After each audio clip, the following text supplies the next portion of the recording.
Hey guys, tonight we time travel straight into the lantern-lit corridors of a 12th century Korean palace, right as the doors creak open to a royal banquet that's about to swallow you whole. You can already feel the polished jade tiles under your feet, hear the distant pluck of zither, and smell the spice-thick air that says, tonight's not just about food, it's about power, pageantry, and survival. Spoiler alert, you probably won't survive this. If the etiquette doesn't get you, the fermented skate might. So, before you get comfortable, take a moment to like the video and subscribe, but only if you genuinely enjoy what I do here. And drop your location and local time in the comments. Let's see who's tuning in from the future, and who's just dodging bedtime. Now, dim the lights, maybe turn on a fan for that soft background hum, and let's ease into tonight's journey together.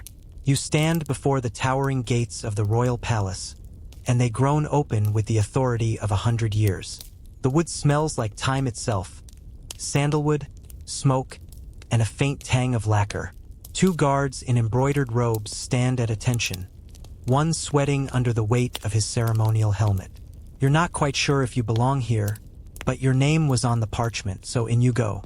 Your feet sink slightly into the gravel as you step through the outer gates and into the courtyard. The air shifts. It's quieter here, still buzzing with whispers and anticipation, but muffled, like you've stepped into a dream lined with paper screens and measured footsteps. Paper lanterns hang from overhead beams, glowing like fireflies with ambition. Each one is painted with cherry blossoms or tigers, and each one seems to flicker in time with your heartbeat. Or maybe the nerves are just kicking in. A servant appears, silent, bowing slightly. They don't speak, but their arm gestures the way forward with the elegance of a paper crane. You follow, dodging nobles who waft past like perfumed ghosts. The robes are astounding, royal blues, coral pinks, moss green, all hemmed in gold. One lady's headpiece is so tall you briefly wonder if it's holding state secrets. You pass through a side gate and into a long corridor. Here, the floors are polished wood, slick like ice. There are no windows, just sliding doors painted with scenes of mountains, dragons, and once, a very confused turtle. The palace was built to impress, and it does so with that quiet, intimidating grace that says, we've done this for centuries. Finally, you reach the antechamber. This is where you wait. Technically, it's also where you're vetted, inspected, and possibly judged by three old court ladies who don't even try to hide their glances. One scribbles something down. You smile. She doesn't. A bell chimes somewhere deep in the halls. You hear it as much in your ribs as your ears. That's your cue. The door slides open.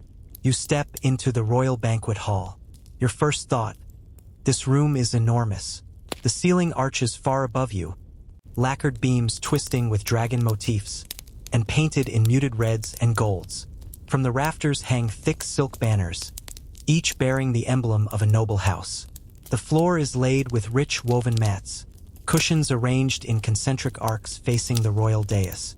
That's where he sits, the King of Goryeo, shimmering in gold silk robes, face half obscured by a ceremonial fan he's holding sideways like a theater mask. His eyes, however, are sharp and completely awake. Next to him is the queen, draped in a gown that looks like it was spun from moonlight. She's watching you too, expression unreadable. You offer the required bow, precisely 3 movements, and back up exactly the right number of steps. You're led to your seat, not too close, not too far. You notice right away the hierarchy here. The closer you are to the dais, the thicker your cushion and the more servants attend to you. You, modestly mid-tier, get a single cushion and one solemn boy with a jug of water who looks terrified of you spilling anything. As you kneel, your legs already begin to protest. The position is formal and the room has no chairs. Your robe bunches a bit awkwardly. That's fine, you'll be numb before the second course. The hall is filled with murmurs and soft music now. Zither, flutes, and the gentle knock of wooden percussion instruments blend into a lull that wraps around the space like silk. Here, history gets a little fuzzy. Records from the 12th century don't always agree on what music was played or in what order. Historians still argue whether certain instruments were used ceremonially or recreationally. But one thing's sure, Music here isn't background noise. It's a signal, a mood setter, even a message. You glance across the room and catch sight of a young court official adjusting his sleeves nervously.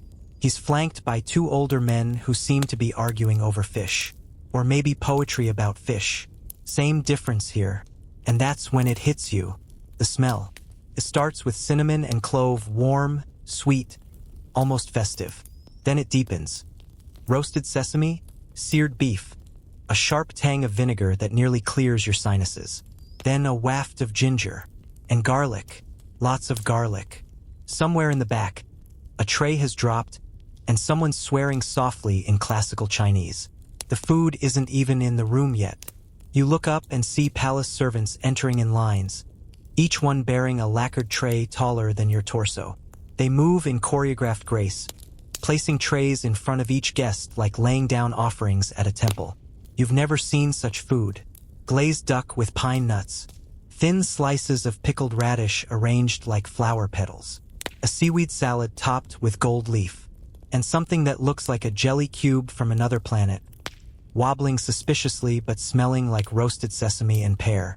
You also spot a tiny porcelain bowl filled with what appears to be rice. But the grains shimmer faintly under the lamplight, clean, translucent, and somehow elegant. It's said that royal rice is rinsed with lotus dew before steaming, and while that may just be legend, right now you're choosing to believe it. The king hasn't spoken yet. He's watching, and so you wait. The entire hall, hundreds of guests, wait with you. A single bell chimes again. Dinner begins. You don't eat right away. No one does. Because this, dear sleepy traveler, is not just dinner. It's an event. A show. A ritual so rehearsed and slow that you begin to suspect time itself might be pickled. The scents from the trays in front of you are intoxicating. Soy, sesame, charcoal smoke, something faintly floral. Your mouth is ready. Your stomach is even more ready. But your hands? Your hands must wait for the proper signal. You shift slightly on your mat and steal a glance at the officials to your left. One older man has already broken into a light sweat. He knows the garlic-heavy fish cake near his elbow is going cold, but protocol demands patience. Across from you, a noblewoman tilts her head slightly and whispers something to her servant, perhaps requesting a bit more ginger water or noting your unfortunate robe wrinkle. Because yes, presentation is everything here. Every inch of this hall is orchestrated. And the air? Oh, the air is practically vibrating with spicy tension. Let's focus for a second on that smell. It's not just random deliciousness. It's a curated sensory weapon. The royal cooks are known to layer scents like a symphony. Start light with plum and vinegar, bring in the umami brass section with grilled eel and soy, and finish strong with that unmistakable sharp hit of garlic and fermented shrimp paste. This was no accident. In Goryeo culture, food was believed to affect not only the body but the spirit. A balanced meal wasn't just about nutrition, it was about harmony. And tonight, the court is aiming for nothing short of metaphysical perfection. Which, sounds impressive until you realize you're slowly going cross-eyed from the smell of sesame oil. Suddenly, the king raises his fan slightly, and a low murmur ripples across the room.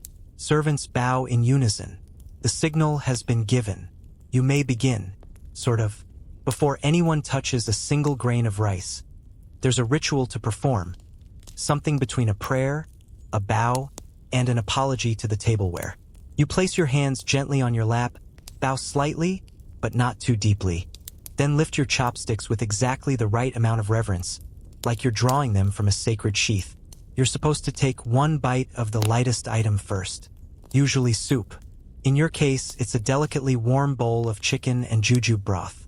The first sip burns a little, then settles in like a silk robe on your tongue. Sweet, salty, bitter, balanced. Welcome to the royal starter course. From there, it's a game of tempo. You sample small portions, alternating between hot and cold dishes, salty and sweet, chewy and soft. It's like a culinary seesaw, and if you play it wrong, you could insult the host or worse, confuse the entire kitchen hierarchy. That dish of glazed lotus root? That's a palate cleanser. The dried yellow croaker? Meant to evoke balance. That thing that looks like someone pickled a sea anemone? Surprisingly spicy, and possibly alive. Now, while the food is fascinating, what's even more gripping is the sheer psychological performance of eating it correctly. Every movement matters. Your posture, your expressions, even the speed at which you chew. These things are being watched closely. Here's a fun fact. Royal banquets like this weren't everyday affairs. They were reserved for momentous occasions. Royal birthdays, diplomatic visits, lunar festivals. And each one was both a celebration and a test. A chance to show loyalty, or to fall from favor. Court documents from the time mention entire careers rising or crumbling over dinner. One unlucky governor allegedly insulted the Queen Mother by eating too quickly and was reassigned to a rural post so remote. Even the birds refused to visit. Historians still argue whether this story is exaggerated or if, indeed, pacing yourself was a matter of survival. At your own low-ranking end of the table, the energy is slightly more relaxed. Not casual, mind you, this is still a place where your soup is garnished with gold, but less murdery. A scholar beside you leans over and mutters that the pear slices in his beef stew are unevenly cut. You nod solemnly. These are the kinds of things people care about here. You glance once more toward the royal table.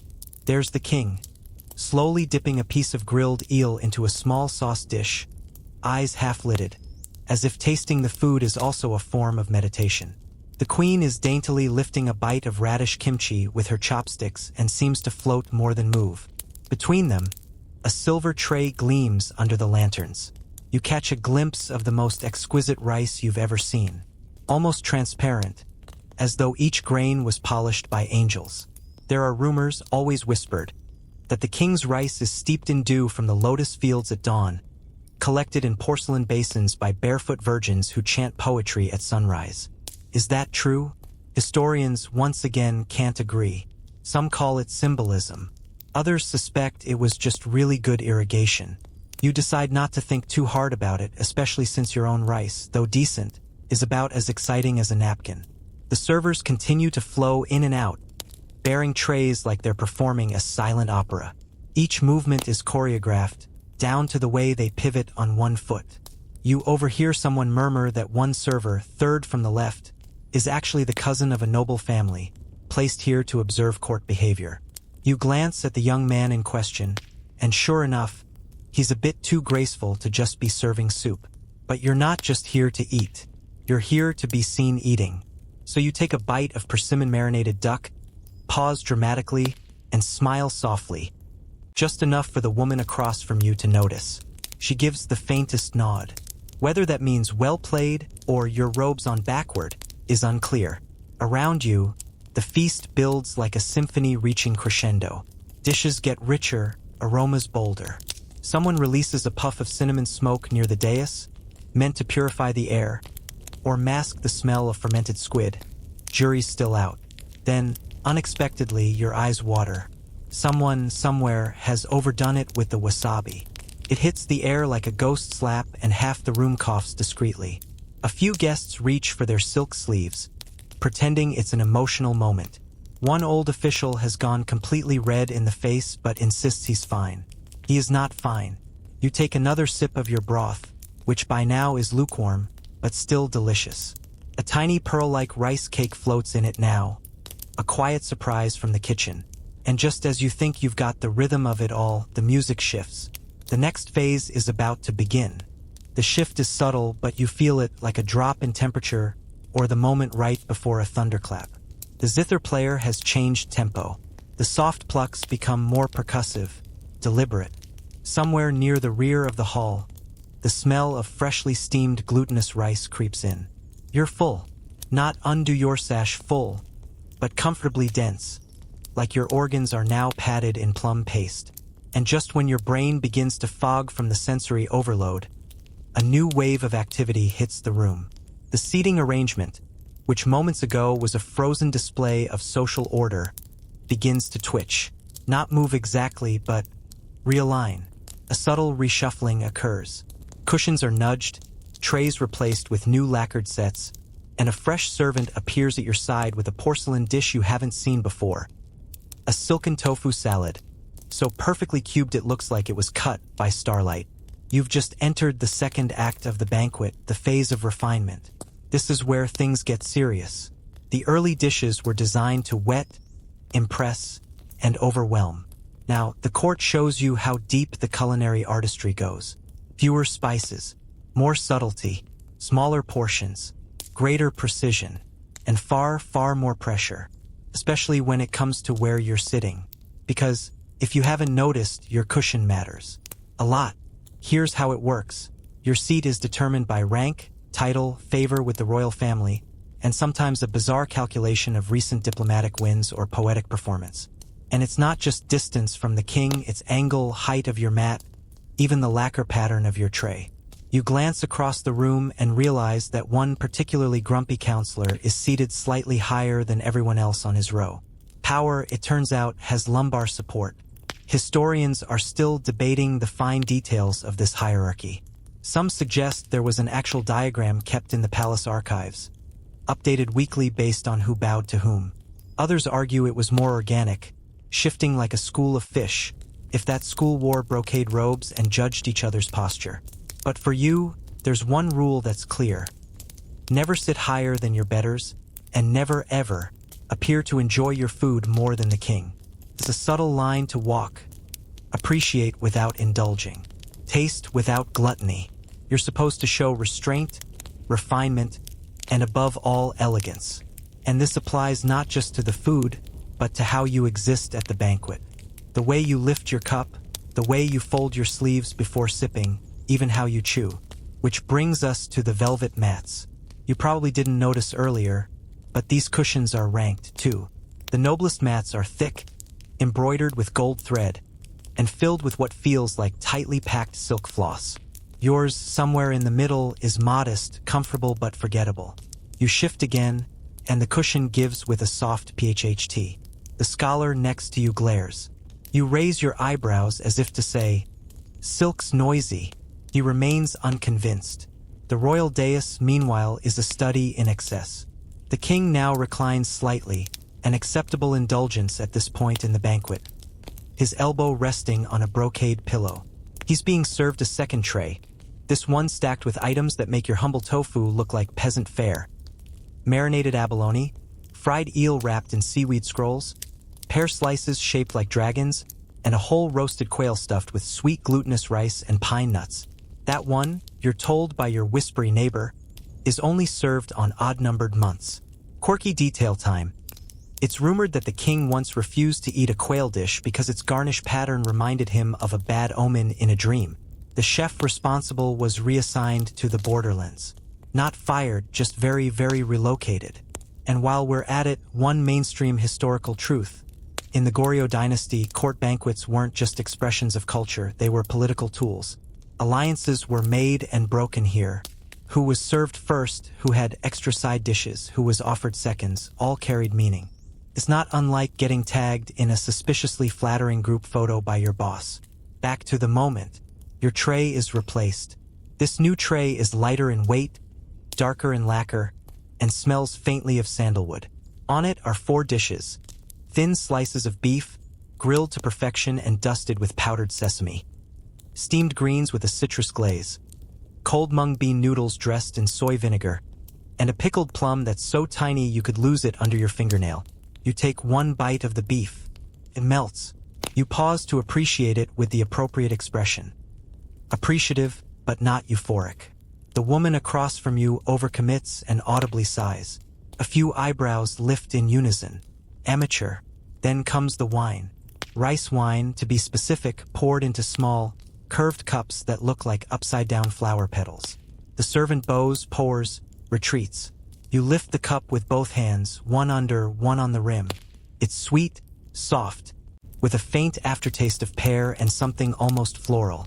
Chrysanthemum, maybe, or just really fancy water. Tradition dictates you toast quietly with your immediate neighbors. Not clink.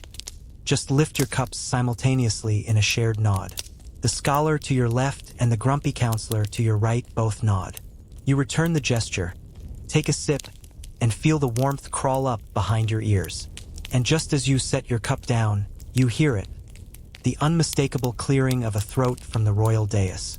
The king is about to speak. This is rare. The room stills. He turns his gaze to a younger official seated 3 rows in. "The eel," he says, voice calm but carrying. "Is it overcooked?" The poor man freezes. Takes him a second too long to realize he's being asked a question. "Your Majesty, it is..." He stammers, then wisely stops talking. The king chuckles. It's a sound like dry paper folding. Then perhaps we've learned something about modest heat. Laughter ripples through the room. Polite, nervous, grateful laughter. The man nods again, bows slightly. His ears are the color of chili paste.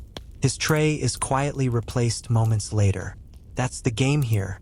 Even a comment about eel can be a test, a flirtation with judgment.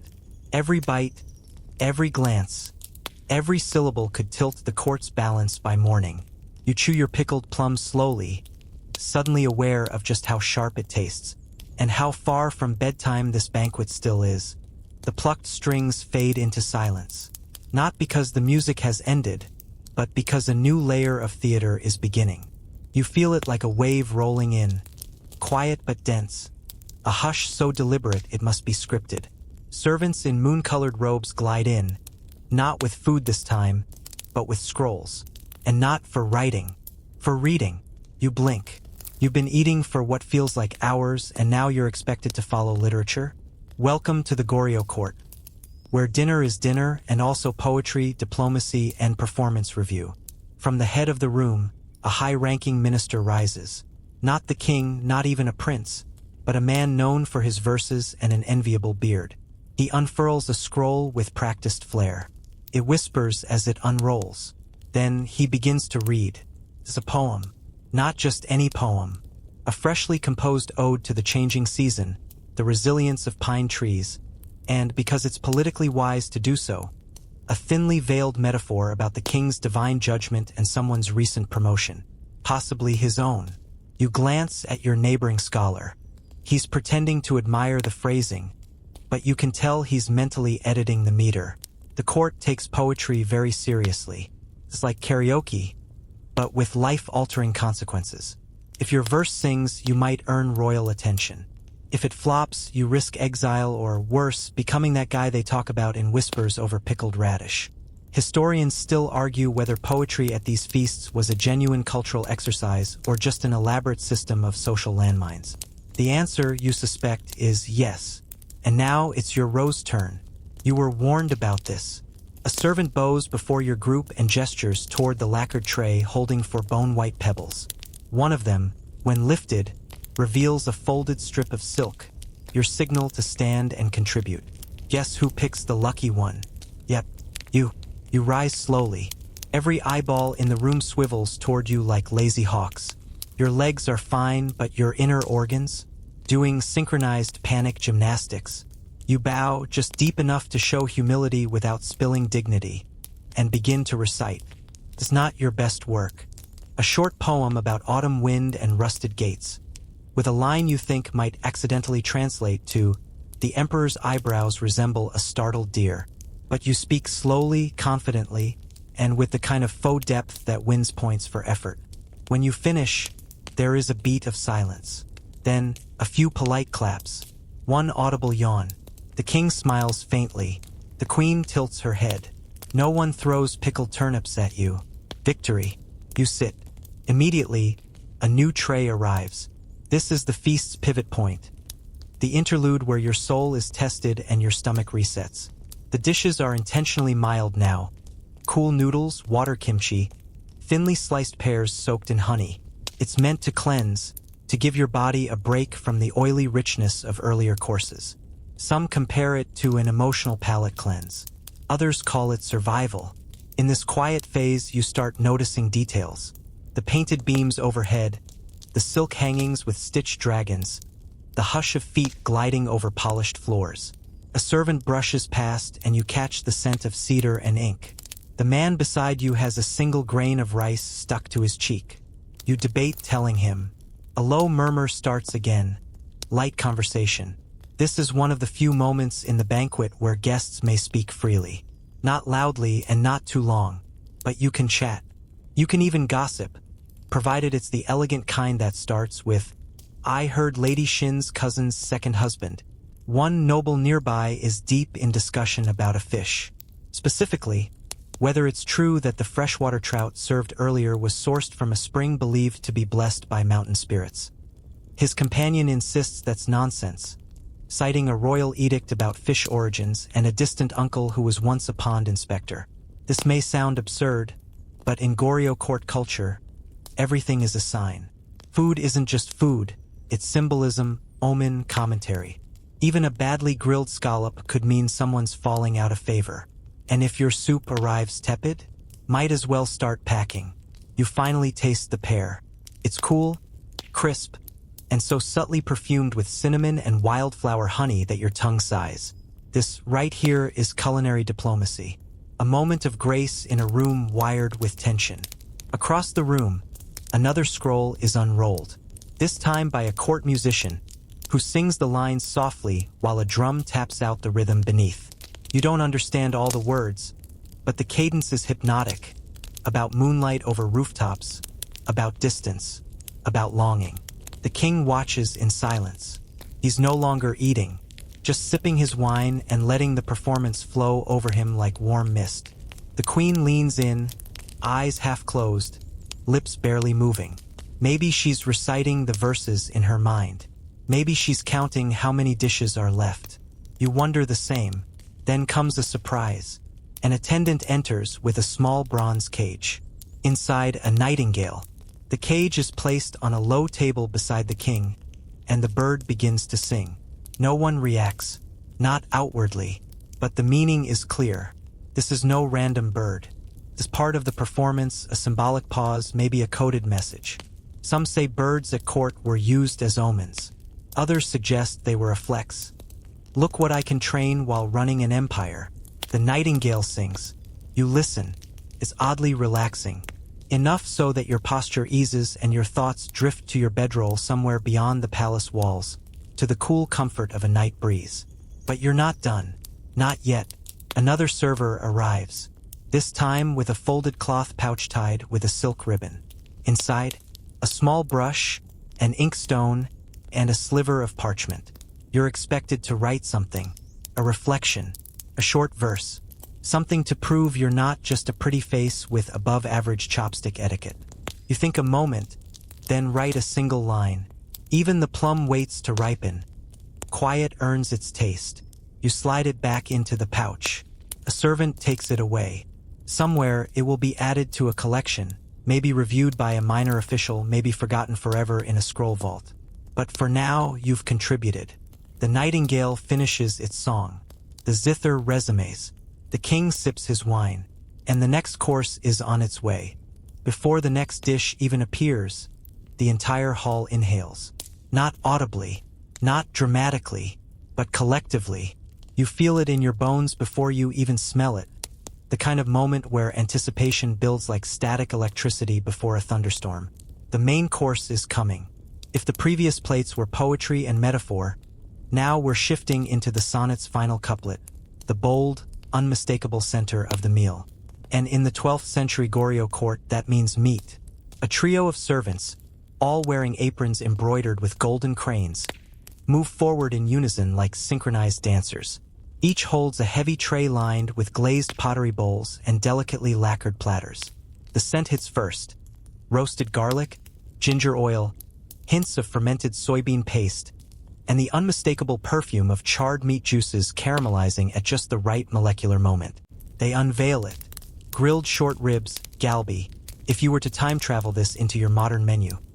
Splayed out on a wide ceramic platter, glazed in a dark, shiny sauce of soy, honey, black sesame, and finely grated Asian pear. The bones are curved like calligraphy strokes. The meat steams, rich and inviting, releasing a smell so good it almost feels illegal. And now, everyone pretends not to care how badly they want it. You glance around. A noblewoman picks delicately at the edge of her tray, as if weighing the ribs would somehow diminish her virtue. A military general across the way is pretending to focus on a bowl of turnip greens while one eye tracks the galbi's trajectory. Even the king's expression sharpens. Not hungry exactly, just alert. The main course is always political. Historically speaking, meat was reserved for the upper echelons of society, with specific cuts and preparations marking rank. Goryeo aristocracy prized beef above all, considered divine even. The king's galbi is slightly thicker than everyone else's, marinated longer, and rumored to have been aged in pear wine before grilling. Yours is less poetic, but still extraordinary. You suspect the cow that sacrificed itself for this moment probably lived a better life than most merchants. You lift your chopsticks, slowly, because everyone's watching everyone else, and take your first bite. Oh wow.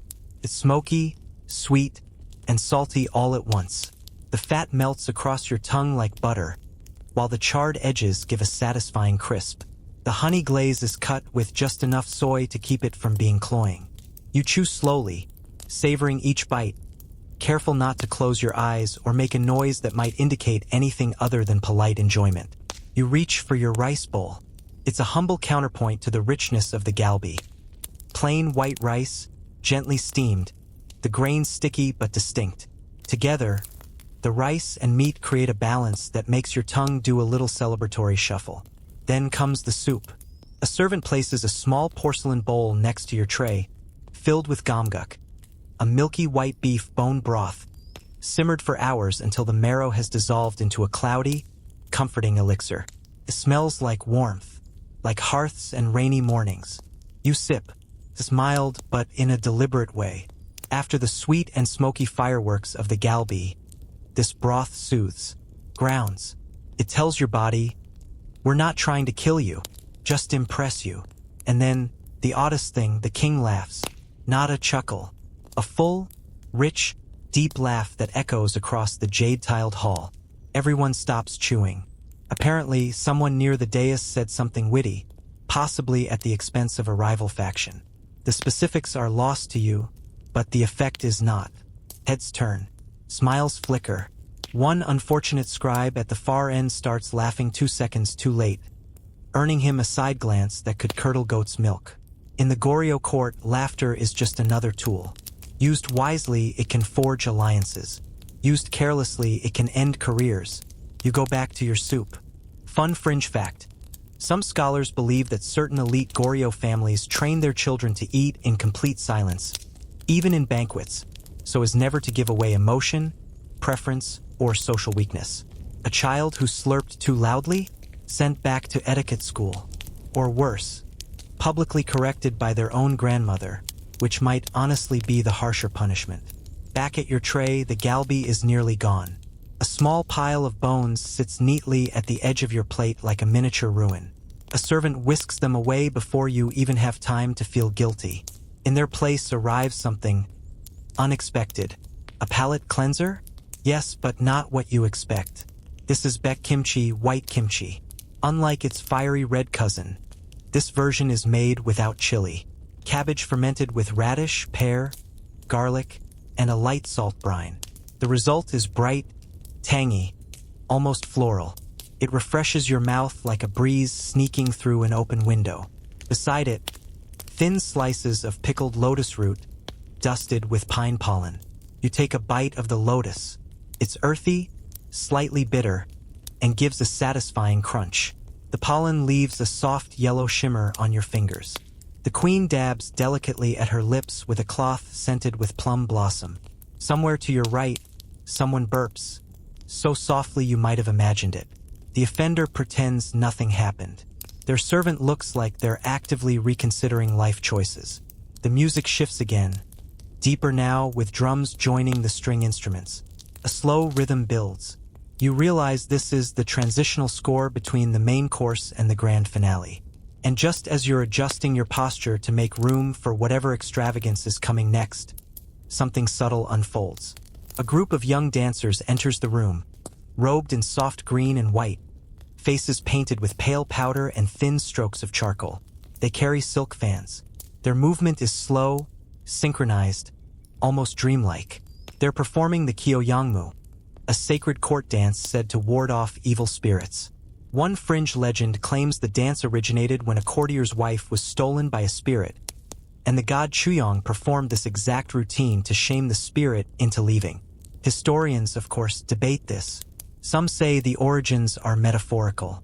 Others insist it was state-sanctioned exorcism disguised as after-dinner entertainment. You just know it's beautiful.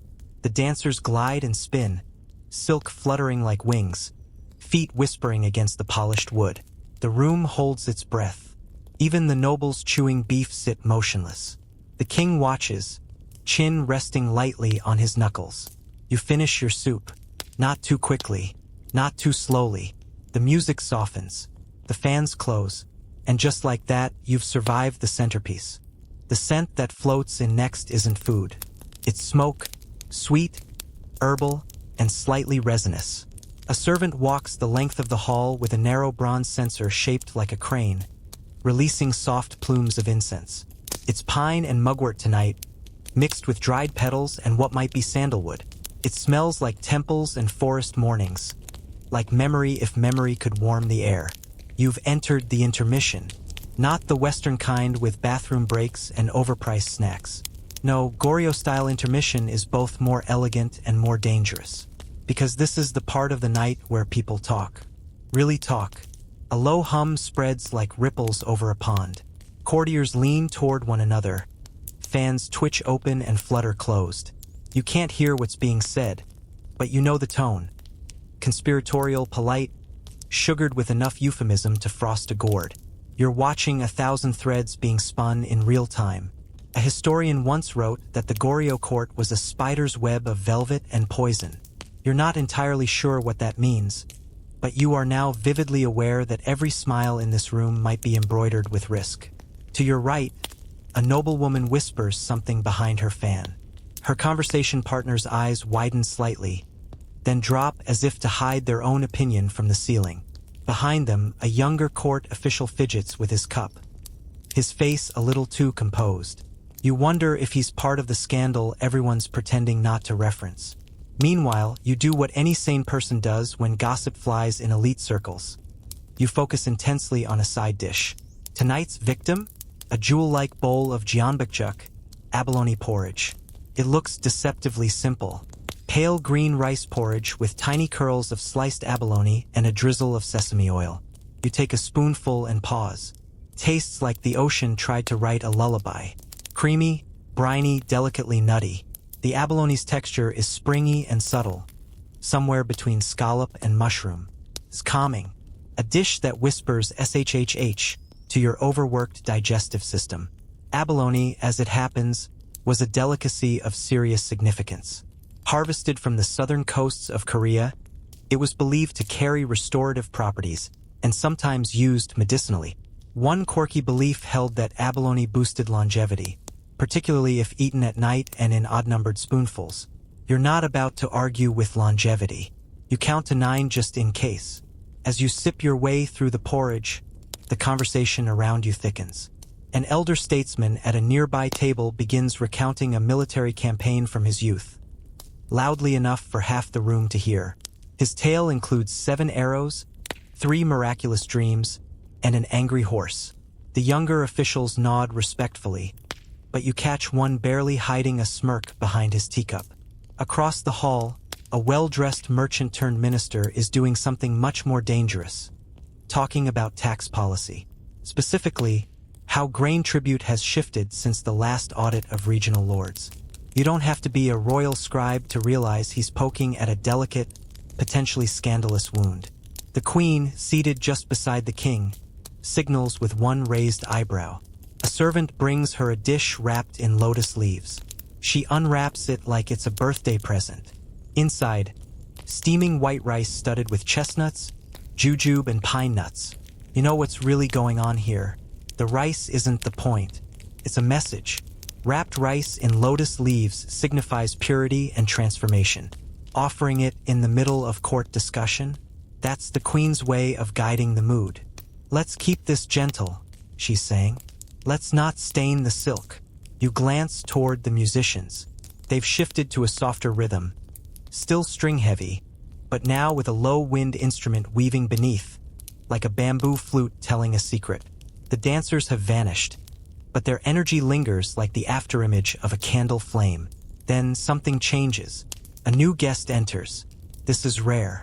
The feast has been underway for hours, but suddenly, the hall's side door opens and a figure slips in. A monk. His robe is plain, a shade of ash gray, his head clean-shaven. He walks slowly, silently, and the entire room pretends not to notice him while definitely noticing him. He bows, not too low, not too casual, and is offered a seat closer to the dais than most nobles. That alone tells you everything. This is not a monk. This is the monk. Goryeo society was deeply interwoven with Buddhism. Monks held tremendous influence, especially those connected to the royal court. Some served as advisors, others as emissaries between the mortal and divine. This one, you suspect, is a little of both. He's offered no meat, no fish, only fruit, rice, and water. But the way he sits, the way the king inclines his head ever so slightly, you'd think he was made of gold leaf and prophecy. The monk accepts a small bowl of lotus root tea. You've never tasted it, but it smells faintly sweet, with earthy notes of bark and flower stem. He raises it, sips once, and closes his eyes. For a moment the whole room slows. Even the gossip pauses. Then, a chuckle breaks the spell. A different noble, more boisterous than refined, leans back with a belly laugh, his chopsticks clacking against his bowl. He tells a joke about a pig who joined a monastery.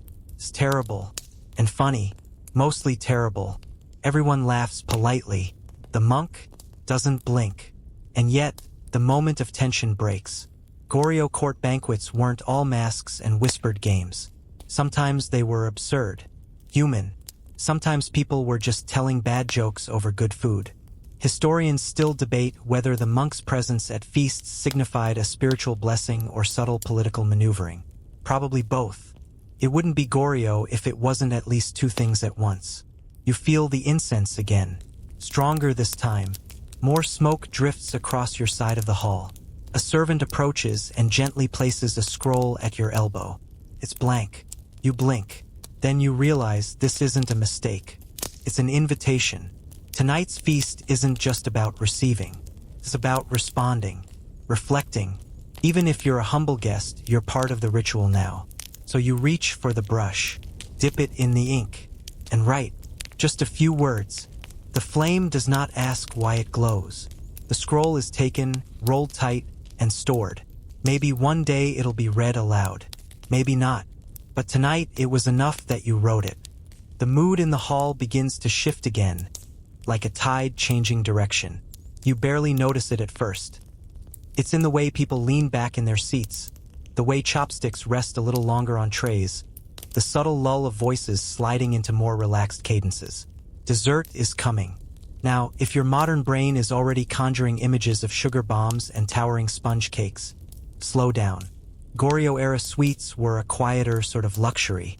No whipped cream, no sprinkles, but they had something even better: balance.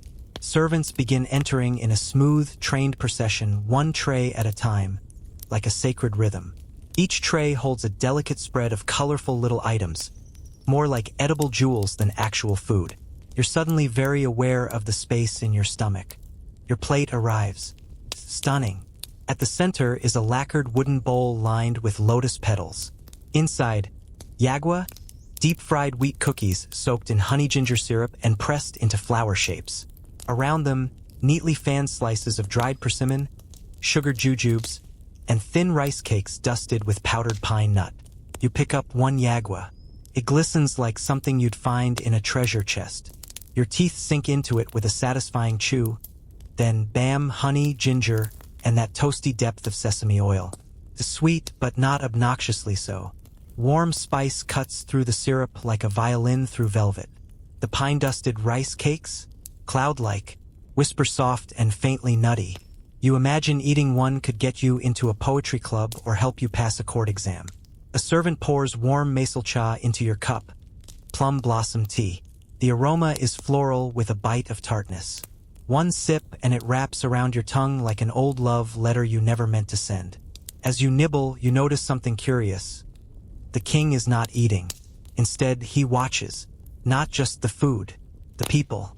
His gaze moves like a lantern's flame, soft but deliberate. He's reading the room, measuring each gesture, every polite cough, every too loud laugh.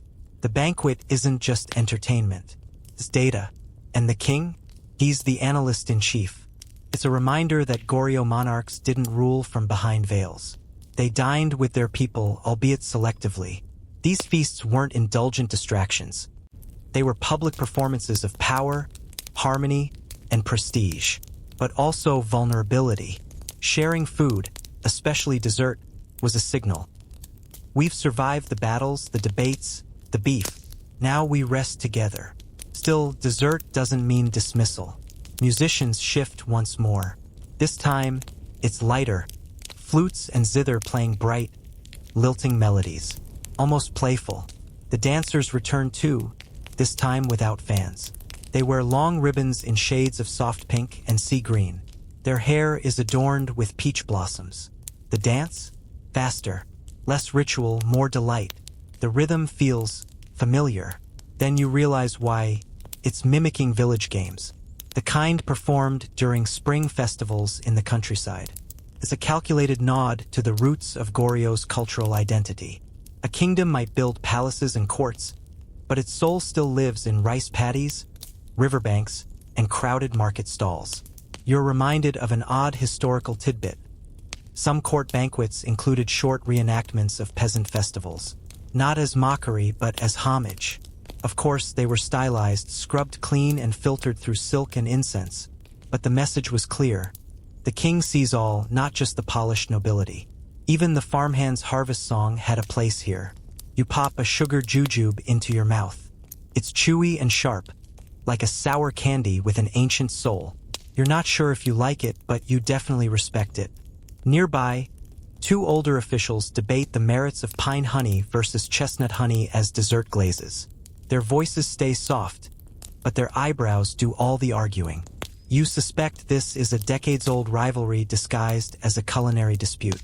The man arguing for chestnut honey even pulls out a small vial from his sleeve, clearly prepared for this moment. One of the queen's attendants rolls her eyes. Even royalty can't escape food snobs. A nobleman with a limp approaches the monk's table. He bows, low and respectful, then offers a folded paper packet. Dried persimmons, perhaps? The monk accepts it silently, and the noble returns to his seat with the posture of someone who just made a very important offering, even if no one else noticed. There's something serene about this phase of the banquet. The hard edges of the evening have softened. People have eaten, drunk, gossiped, watched, danced, and now, in this final third of the night, everything breathes a little easier. Historically, this was often the point when court musicians would shift from formal compositions to improvisational pieces. Floating music, they called it, meant to adapt to the room's mood. Some tunes were inspired by poems, others by dreams. One obscure record even mentions a performance based on a vision a court musician had after falling asleep in a herb garden. The melody was said to attract butterflies. You sip more plum tea. You feel like a butterfly might actually join you at any moment. And then, a new element, so subtle it takes a moment to register. Poetry, not shouted or performed. Whispered, shared like secrets. A court lady leans toward her neighbor and murmurs a verse. He nods, then answers with a line of his own.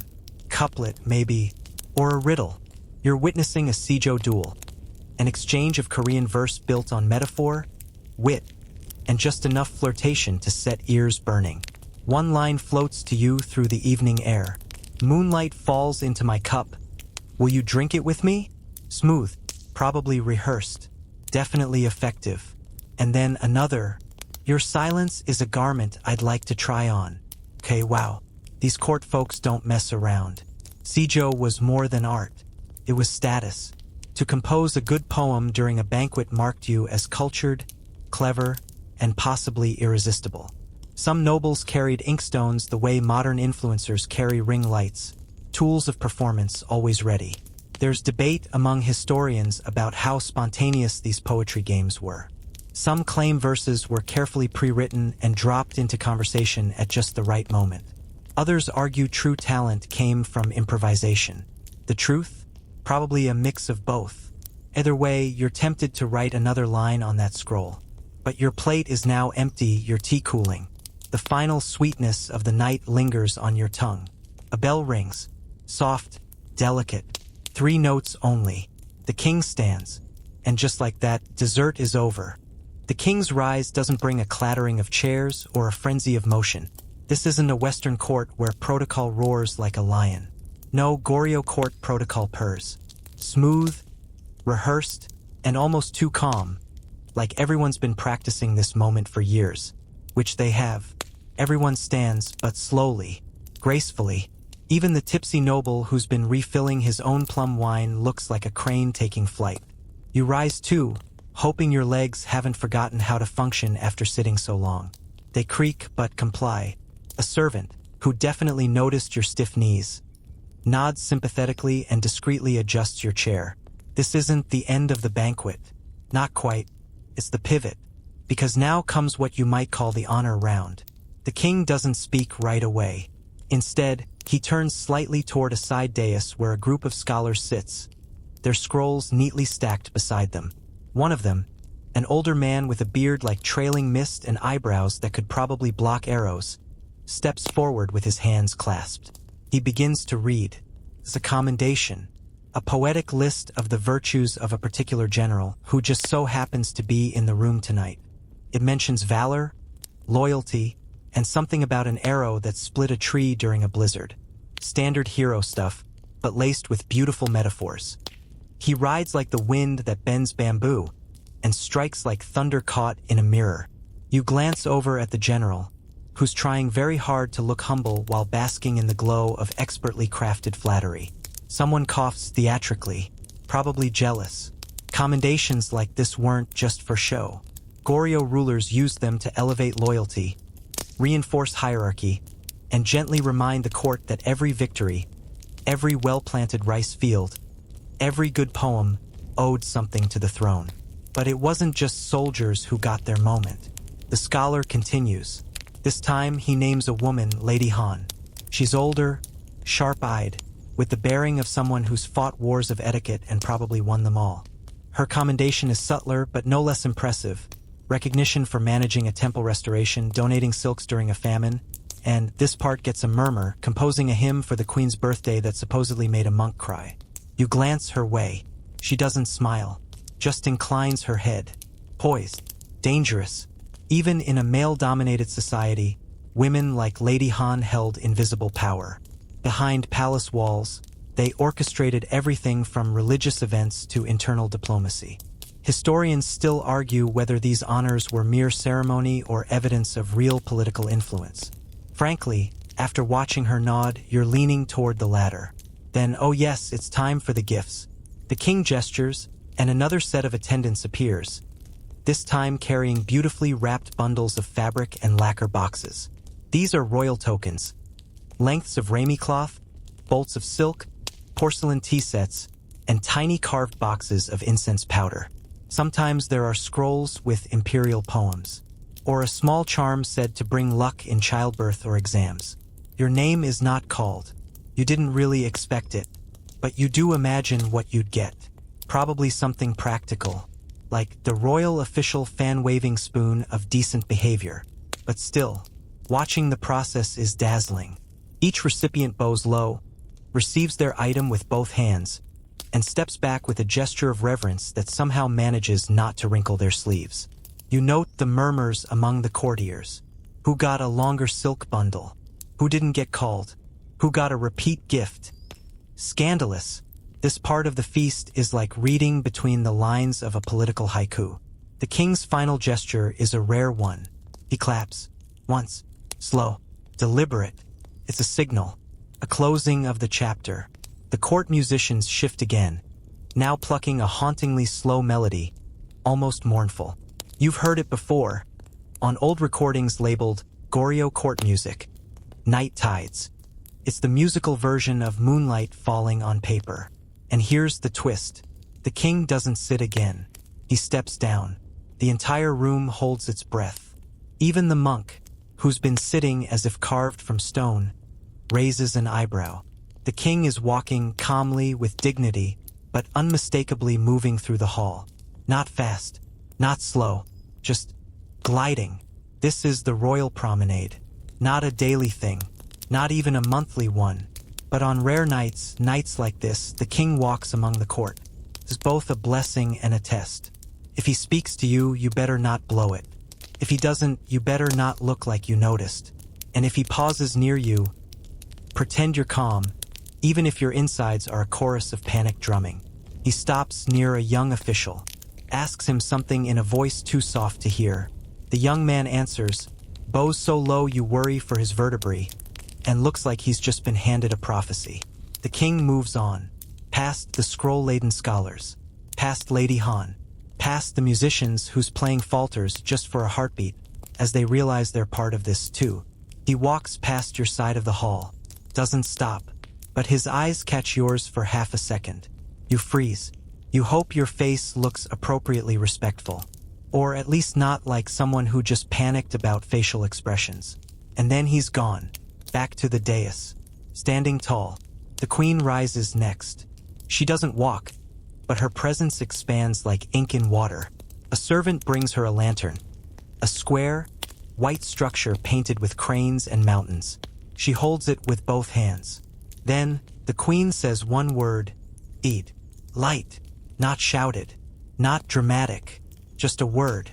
And yet the room answers her with silence that feels louder than a cheer. Servants begin lighting small lanterns throughout the hall. One by one, pools of warm light bloom like stars falling to earth. The hall takes on a golden glow, shadow and softness, the glint of silk, the hush of intention. This is the transition, from banquet to blessing. The warmth of the lanterns spreads like a slow sunrise inside the hall, although outside it's deep night now. Cold, silent, ink black. You can feel it pressing against the edges of the palace. But here, within this golden cocoon of silk and sandalwood smoke, you might as well be inside a dream stitched by monks. Each flickering lantern casts shadows in gentle waves across the walls, making even the most stoic officials look like storybook figures. The queen returns to her seat, her expression unreadable, yet not cold. You get the sense she's watching everything, remembering everyone, filing away quiet details for some future moment you'll never witness. And just when you think the evening's hit its gentlest note, a gong rings, deep, resonant. You feel it in your ribs. Servants appear again, their arms filled with something unexpected. Incense braziers, dozens of them, sculpted iron and ceramic bowls, each set on slender, curved stands. The attendants begin placing them in an exacting formation, rows and arcs, a kind of smoke labyrinth built on centuries of sacred geometry. And then flame, not a blaze, a whisper of fire. Each brazier is lit, and instantly the air thickens with scent. Aloe wood, frankincense, mugwort, camphor. It's the kind of smell that could lull a tiger to sleep or convince a ghost to confess its secrets. Welcome to the incense blessing. You breathe it in. It doesn't just smell old. It smells wise, heavy, like the kind of thing that knows your grandmother's secrets and your worst test scores. One monk, draped in ochre robes, steps forward to the center of the hall. He holds a folded fan, not to wave, but as a symbol. His voice rises, not loud, but resonant, like a drum made of clouds. He recites a chant. It's a blend of Buddhist scripture and poetic invocation. Words to honor the ancestors, words to bless the monarch, words to bind the people together like silk threads wound into a knot no blade can cut. You might not know the language fluently, but something about it still lands. It skips past your brain and settles right into your bones. This part of the banquet wasn't about food or music. It was about continuity. Goryeo kings styled themselves as defenders of both the Buddhist order and the secular realm. They weren't just rulers, they were the human bridge between the gods and the rice fields, between karma and court taxes. And moments like this incense, right? They cemented that role. There's still debate among scholars about whether these rituals were for genuine spiritual belief or political theater. But watching this unfold, you wonder, can it be both? Some nobles close their eyes, not asleep, but meditative. One mutters a prayer under his breath, fingering a small wooden talisman carved with the symbol of Avalokiteshvara, the Bodhisattva of compassion. You recognize it from a museum exhibit once titled Icons of Enlightenment and Mild Curses. Nearby, a court lady unfolds a silk handkerchief and lays it on her lap before clasping her hands in silent thanks. Her posture is so exact. She looks like she's posing for a painting, except this painting smells like divine herbs and someone's great-great-grandfather's wisdom. The monk concludes. He bows not to the king, but to the incense itself. A gesture of humility, reminding everyone that even kings are dust, and even dust can carry prayers. As if on cue, servants approach again. This time they carry, wait for it, writing kits, brushes, inkstones, silk scrolls. One is set before you. You stare at it. What are you supposed to write? Your tax return? A passive-aggressive note to your neighbor about how their horse is always in your rice paddy. Then you remember. This is part of the wish scroll tradition. Each guest is encouraged, softly, not required, to write something on the scroll. A blessing, a line of poetry, a wish. It's both personal and ceremonial, recorded in ink that will be dried over low fire and sometimes stored in imperial archives or buried in temple vaults. There's a rumor that one such vault, discovered centuries later, contained a wish that simply said, "Let my eldest daughter marry well. Also, that my back pain goes away." You dip your brush. What do you write? You hesitate. Something too flowery and you'll sound like a tryhard. Too short and you risk sounding indifferent. Finally, you settle on, "Let peace hold fast. Let memory be gentle. Let dessert return soon." You don't know if it's brilliant or dumb, but the act of writing it feels oddly grounding. Around you, brushes scratch against silk. The room fills with the sound of writing. Quiet, deliberate, sacred, like secrets being sewn into a blanket. When you finish, a servant collects your scroll and carries it toward a tall lacquered chest inlaid with mother of pearl. Inside, your words will rest beside hundreds of others, creating a patchwork of hope and poetry stitched across decades of royal dinners. And then one final transition. The scent changes. Stronger, stranger, something earthy, smoky, and a little metallic. You glance over. Another brazier. But this one's filled with burning ginkgo leaves and a few shavings of deer antler. A rare and symbolic incense said to invoke strength and long memory. You recognize it from one of those obscure history podcasts that gets 200 listens and infinite niche cred. A historian once said this scent was used only on nights when the king wanted to mark a turning point. A new alliance, an heir's birth, a declaration of war, or sometimes nothing at all, just the weight of being alive in a changing world. You inhale it. It smells like wood smoke and unfinished stories. A servant leans close and murmurs that the king will now step away briefly to meditate, which could mean anything from prayer to a quick costume change to 5 minutes of lying flat and staring at the ceiling like everyone does at 2 a.m. The music hushes. The lights dim just slightly, and suddenly you feel it, the hush after a storm, the moment between breaths. That curious sense that something enormous has just happened, and no one will fully realize it until much later. And in this flickering, incense-soaked quiet, a question arises. Is the banquet almost over? Or are you finally about to see what it's really about? The king slips from the hall with all the noise of a falling feather. You wouldn't even notice if a faint shift in the musician's tempo didn't signal it. A subtle decrescendo, as if even the sound is bowing in his absence. Now, you're left in the lantern-lit glow, surrounded by the perfume of ancient trees and ceremonial fire. And though no one speaks loudly, the mood shifts, lightens, like a perfectly synchronized exhale. Somewhere behind you, a nobleman chuckles softly. Someone else clinks a cup too hard against a plate and whispers an apology. A page boy with wide eyes sneaks a bite of honeyed rice cake and gets gently smacked on the back of the head by a nearby servant. Everyone pretends not to notice. You've now entered what Goryeo elites would have recognized instantly. The unofficial segment. Because court banquets weren't just political theater, they were also social calibration stations. And this quiet, informal lull? It's where relationships were nudged, gossip was tested, favors were bartered, and rumors grew legs. You scan the room. Small clusters of nobles and ministers now chat in low voices. Some have moved to sit closer together. You notice servants subtly rearranging seats and refilling wine bowls without being summoned, which, in palace terms, is practically anarchy.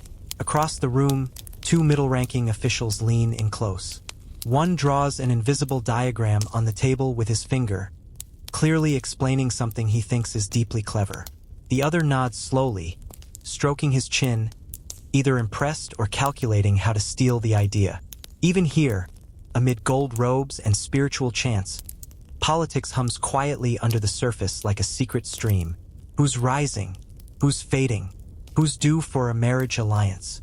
Historians still argue whether these banquets shaped policy or merely reflected it, but the sheer volume of eyebrow raises happening tonight suggests more than polite conversation. Then there's the artists. Yes, you heard that right. Artists. A low platform near the edge of the hall has been quietly transformed into a tiny performance space. The musicians return, this time without the rigid court compositions. Now they strum, pluck, and breathe life into folk melodies. Earthier, looser, still elegant but warmer. Think less national anthem, and more that tune grandma hummed while folding laundry. And then, she enters, a storyteller, wearing no crown or rank. Just a simple patterned robe and a face lined by sun and laughter. She's likely not from the capital, probably from a temple town or coastal village, where storytelling was part performance, part religious duty, and part social record-keeping. She bows, not deeply, but sincerely, then begins. No drum, no overture, just her voice, low and rhythmically paced. She tells the tale of Mosu and the Daughter of Heaven, a myth older than many dynasties, in which a celestial maiden descends to earth and falls in love with a mortal. You know it, sort of. It's a staple of Korean folklore. But here, under the lanterns, with her sing-song cadence and sly grins, it feels fresh, slightly mischievous. Her hands dance as she speaks, painting invisible birds and shimmering rivers in the air. When the Heavenly Father discovers the romance and sends storms to separate the lovers, someone in the back sighs audibly. And when Mosu builds a chariot pulled by dragons to rescue his bride, even Lady Han blinks in surprise. You can't help it. You lean forward. The story pulls you in like a riptide, not just because it's well told, but because it echoes tonight's undercurrent, the tension between the human and the divine, the push and pull between duty and desire, and that endless yearning to belong to something bigger, whether it's love, country, or cosmic order. As the tale ends, the storyteller lets the silence sit. She doesn't break it with a bow or flourish. She just leaves it there, hanging like mist. Then she smiles, steps back, and vanishes as quietly as she arrived. There's no applause, not in the Western sense. Just a shared glance among guests, a few bowed heads, and the unmistakable feeling that you've all been handed something fragile and ancient. And now the musicians shift again. This time dancers join them, two of them young, cloaked in gauzy silk robes with sleeves like wings and movements like whispered prayers. Their dance isn't flashy, no spinning or stomping. Instead, it flows measured, balanced, more like calligraphy performed with the body. One circles a lamp, mimicking the orbit of the moon. The other moves like rippling water, arms trailing behind like waves. It's not entertainment, it's metaphor. The dance mirrors yin and yang, harmony and counterpoint. Every lean is answered with a sway, every step matched by its opposite. This choreography has roots in Taoist principles and Buddhist cosmology, physical expressions of balance, impermanence, and unity. You wonder if the king, wherever he is, can hear the music. Some say he sometimes watches from behind a lattice screen during this part. Others claim he slips away to another, more private celebration, a separate gathering for princes or favored companions. Historians have found records hinting at both, and no consensus has been reached.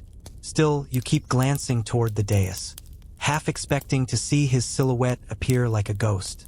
Instead, a new figure approaches, A servant, yes, but different. Older, robed in darker hues, with an insignia you don't recognize. He carries a tray not of food, but of letters. Folded, ribboned, sealed with beeswax or inked thumbprints. He moves with ceremony, delivering one to each high-ranking guest. An official nods and slips his into his sleeve without looking. Another breaks the seal immediately, eyes narrowing slightly as he scans the contents. Somewhere, someone murmurs, "Another border dispatch?" These are the evening missives, personal or political notes delivered under the cloak of formality. Often they contain updates from provinces, sometimes royal suggestions, sometimes warnings. You blessedly receive nothing, and honestly, that feels like the best gift of all. The air is softer now, warmer. The incense has faded to a ghost, and only the faintest threads of music still weave through the rafters. The lanterns burn low, their oil nearly spent. The feast has shifted again, not into endings, but into acceptance. The great tide of royal formality has receded. What remains is quieter, more intimate. You're not just a guest at a banquet anymore. You're a witness to something rare. A moment when history breathes in, sits down, and lets its hair down for a while. And soon, very soon, it will all dissolve. But not just yet. There's still one final act. And here it comes, soft as a moth's wingbeat, sure as the tide. The king returns, not with trumpet blasts or loud announcements, but in a kind of rippling awareness. You notice him before you see him. The musicians shift again. A line of servants straightens like someone just whispered, "His Majesty," from the other side of the cosmos. You follow their gaze. He's back on the dais, seated once more on his golden-backed chair. No fanfare, no ceremonial bluster, just him composed, serene. The wine has returned to his hand, but he doesn't sip it. Not yet. Instead, he raises it ever so slightly in the air. A toast. The room responds with a hush. No one toasts back. No clinking of bowls. Just silence, thick and electric, as every noble, scholar, monk, and musician bows their head or lifts their gaze. Or in some cases, both unsure which gesture suits better. The toast has no words, but the meaning is unmistakable. We have eaten. We have witnessed. We are still here. Then, with a faint nod, the king drinks, and the hall breathes again. This is the moment that ushers in what's known as the final blessing sequence. A kind of ritual closing stretch, equal parts performance, prayer, and, because this is still a royal event, a little light propaganda. It begins with the Minister of Rites rising from his lacquered chair. He's tall and narrow, his sleeves nearly grazing the floor, and his face lined with what can only be described as chronically disappointed school principal energy. He unfurls a scroll. The paper is long and creamy, bordered in phoenix and cloud motifs. The text? A formal recitation of the year's royal accomplishments. Grain production increases, foreign envoy visits, new temple foundations, repairs to bridges and irrigation systems. It's basically the kingly equivalent of a LinkedIn update, just with more bamboo metaphors. You glance around. Some guests look attentive. Some are already mentally packing their bags. One noble discreetly stretches a leg under the table and almost kicks over a brazier. Smooth, but the minister continues. His voice is crisp, if a little dry, like toasted rice crackers. He then shifts into the blessing declaration, an ancient format preserved from Silla times, adapted in Goryeo with a distinctly Buddhist flavor. It's a sort of hybrid between a prayer and a benediction, calling for protection over the monarch, peace across the land, good harvests, obedient sons, and yes, calm seas. Always calm seas. This part might sound like standard ceremonial fluff, but here's the quirky twist. It's not just spoken, it's sung. The second half is taken up by a small choir of palace-trained chanters, dressed in crimson robes, their voices winding together in a melodic spiral that gives you goosebumps despite the heat. And it's not just aesthetic. The melody used is one of the ancient octonal structures, imported from Chinese Confucian rituals but uniquely adapted in Goryeo. Historians still argue whether this musical form actually reflected Korean sensibilities, or was more about impressing the Song dynasty. But tonight, it works. You hear a tone in their singing that somehow sounds like sunrise. And then, the final note fades. For a moment, no one moves. Then a bell chimes. 3 times. This signals the arrival of the closing course, dessert. You expected sweet rice balls or sugared chestnuts, maybe slices of pear cut into lotus shapes. What you didn't expect were tiny golden spoons. Each guest is now served a lacquered tray holding 3 things: a delicate jujube jelly cube, a sliver of dried persimmon dusted with pine pollen, and a pale green soup in a tiny ceramic bowl. You taste the jelly. It's honey smooth and slightly tart, the kind of thing that would absolutely cost $14 at a modern Seoul tea shop. The soup? Omija cha 5-flavor tea. Sour, sweet, bitter, salty, and pungent, brewed from magnolia berries. It's said to represent the 5 emotions, the 5 elements, and the 5 directions, which, yes, includes center. Because in Goryeo cosmology, everything radiates from the center where the king sits. And if you think that's symbolic, wait until you notice what's floating in the tea. A single blossom, a dried chrysanthemum. It spins slowly in your bowl like the moon drifting across a night sky made of ceramic glaze. You drink, and it feels like a bow made with your insides. Nearby, a court lady giggles softly, probably a bit too much tea wine. An old general smiles as he lifts the bowl, whispering something like a prayer. The scholars sip thoughtfully, as if considering whether to publish an essay about the symbolic implications of persimmon slices. You exhale. That might be the first real breath you've taken since the incense ritual. The king stands. This time, the movement is noticeable, like the last ripple in a long ceremonial tide. Every guest follows suit. Bows are exchanged. Some deep, some cursory, each calibrated to rank and relationship with terrifying precision. You think you bow too low to the guy next to you and get a subtle side eye that says, "Bold move, peasant." And now a soft procession begins. No drums, no trumpets, just quiet footsteps over smooth stone and woven reed mats. The guests begin to leave, one by one or in pairs. The king remains standing until the most senior nobles have filed out. Then he sits again, alone except for his personal guards and one scribe scratching notes into a jade tablet. There's a rumor that these final scribbles are his own reflections. Others say they're just tallying up the number of guests who passed out during the minister's speech. Either way, you don't linger long. You follow the stream of departing guests into the outer corridors, the sound of your footsteps echoing gently as you pass under arches carved with dragon wings and tiger tails. The night air hits you like a memory you'd forgotten, cool, sharp, almost sweet. A servant bows and presses something into your hand. It's a gift, parting token.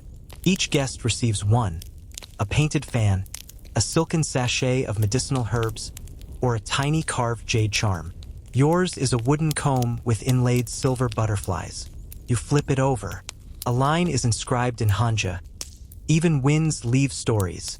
You smile, and behind you, back in the banquet hall, the lanterns begin to dim. The feast is done, but the stories? They're just beginning. Outside the hall, the palace grounds feel like a different world. Quieter, colder, and somehow larger without the thrumming crowd. You walk slowly along the stone paths, the faint crunch of gravel underfoot the only soundtrack besides your own breath. The night sky is clear, dotted with stars that seem unusually bright after hours spent under candle and lantern light. The constellations look ancient and familiar. Orion's Belt, the Big Dipper. Yet here they carry different stories, ones you half remembered from childhood tales told by wandering monks or village elders. You pause beside a small pond rimmed with lotus flowers.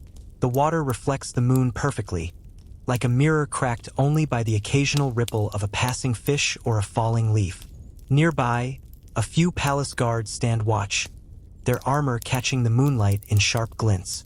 They nod politely but don't speak, their silence a reminder that the feast, with all its layers of meaning and ceremony, belongs to another world. This one, the still, cool night, is where rest and reflection live. You trace your fingers over the carved butterflies on the wooden comb from your gift. You wonder about the artisan who made it. if they were watching the feast too, maybe hidden behind folding screens or in the kitchen's shadowed corners. What stories did they hear? What secrets whispered between the silk and smoke? Suddenly, the distant sounds of laughter drift from a side corridor. You recognize it as the unmistakable mirth of younger courtiers, probably winding down with sake and whispered jokes after the formalities. The sound feels both foreign and inviting, like an echo of your own restless energy. Historians still argue whether these late-night gatherings were officially sanctioned or frowned upon by stricter factions in the court. Some suggest they were the true heart of political maneuvering, far from the eyes of the king. Others believe they were merely innocent breaks from the unyielding discipline of court life. You chuckle softly to yourself. Political or not, the idea of nobles giggling over spilled wine and clumsy flirtations humanizes an era often painted as rigid and distant. Looking back toward the hall, you catch one last glimpse of the lantern's glow. It's fading fast, like a dream dissolving in morning light. You tuck the comb safely into your pocket and start walking toward your quarters, the scent of pine and jasmine lingering in the cool air. And as your footsteps fade into silence, you realize one thing. History isn't just in books or artifacts. It's alive, in stories, in objects, in the softest moments after the feast ends. And tonight, you were lucky enough to witness it. The morning after the banquet arrives with an unexpected softness. You wake not to the clamor of palace officials or the metallic clang of armor, but to the gentle rustle of paper lanterns swaying in a cool breeze. The scent of dew-damp earth and blooming magnolia drifts through your chamber window, carrying a promise of renewal. As you step into the courtyard, the scene from last night seems almost unreal. The feast's echo remains in the scattered petals, the faint stains of wine on lacquered trays, and the faint burn marks where incense once curled. Servants move quietly, tidying with reverence, as though handling relics from a sacred rite. You find yourself drawn to the central pavilion, where the banquet was held. The wooden beams still carry a faint warmth, like the lingering pulse of an old heartbeat. Nearby, the royal gardener tends to the miniature pine trees, pruning with a patience that mirrors the court's own measured rituals. Whispers among the attendants speak of the king's plans for the day, audiences with envoys, council meetings, and visits to monasteries. Yet, you notice the subtle shifts. The court's posture relaxed, smiles exchanged more freely, the sharp edges of protocol softened, perhaps a residual effect of last night's shared moments. One attendant offers you a small scroll sealed with a crimson wax stamp. The king's own calligraphy graces the top. Inside, a poem dedicated to the banquet's success and the hopes for the kingdom's prosperity. The language is elegant, weaving metaphors of moonlight and rivers, invoking both Buddhist philosophy and native folklore. Historians still debate whether such poetic gestures were mere formality or heartfelt expressions. But as you read, the words resonate, a reminder that beneath the grandeur and ceremony, these moments were deeply human. You tuck the scroll into your robe, savoring its texture. The palace hums with renewed energy, but you carry the calm of the feast's quiet conclusion within you. As the day unfolds, you realize that the banquet was more than a meal. It was a living tapestry of culture, power, and humanity, woven delicately through food, story, and song. Your feet carry you through a lesser-traveled corridor this morning, one flanked by red lacquered pillars and screens painted with cranes in mid-flight. The palace is still gently rousing. There's the rhythmic thud of water being drawn from stone basins, the hush of silk garments brushing over polished floors, and somewhere a zither tuning, each note dangling in the air like the last drops of a dream. You've decided to wander. It's the best way to digest not just a feast, but an experience like last night's. A labyrinth of symbols, rituals, and flavors still clinging to your senses. You pass a narrow archway and find yourself in the inner artisan quarter, a courtyard few guests ever visit. This is where the magic behind the majesty is made. A seamstress threads golden cranes onto court robes. A potter paints an underglazed dragon on porcelain that may one day hold royalty. Nearby, a carpenter carves floral designs into the curved legs of a banquet table that's still just a rough silhouette in wood. One of them catches your eye, an elderly fan maker, her fingers speckled with ink, her back curved like the bow of a ship. She dips a brush in a shallow dish of ink and paints one final stroke on a silk fan. The character she writes is Jong Jung, Serenity. She notices you watching and smiles without stopping. That fan? It may have been handed out at the very banquet you just attended. Or maybe the next. In the Goryeo court, items made by hand weren't just accessories, they were messages. Fans often bore poems, symbols, or even subtle political nods. The butterfly on your comb, for instance, isn't just decorative. In East Asian symbolism, it hints at transformation, even fleeting love. Here's the quirky tidbit. Some nobles were known to collect their tokens from royal feasts like secret currency. They'd trade them, hide them in scroll boxes, or even gift them to temples in exchange for good karma. There are temple murals from the 13th century that include painted versions of these very combs and fans, like miniature relics of royal evenings. But there's another layer here, one not as often discussed. Behind every object in that banquet hall is a human. A weaver who chose the indigo dye. A calligrapher who held their breath while painting the king's menu. A 12-year-old apprentice who polished that goblet until their fingers blistered.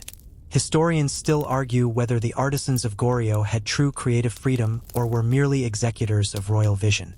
Some records suggest revered court artisans held near-noble status. Others hint they worked in near anonymity, their brilliance swallowed by the machine of ritual and hierarchy. You pause by a silversmith's bench. He's shaping tiny peonies into a necklace clasp, the petals so delicate they look soft. His hands are scarred, but precise. He doesn't look up, but murmurs something. Beauty is always better when it's never quite noticed. You nod, even if you're not sure what that means. Feels true. You wander further and find yourself in a shaded passageway, a bridge between the outer and inner sections of the palace. It arches over a small stream, and beneath it koi drift lazily like floating jewels. A girl, perhaps a junior attendant, sits nearby, scribbling furiously into a tiny notebook. She's inventing her own feast, judging by the doodles of dumplings and lanterns crowding the page. She looks up suddenly, alarmed, then relaxes when she sees you're just, well, you don't speak, just share a moment. The kind that doesn't belong to any official court record but might one day shape a memory strong enough to outlive parchment and scrolls.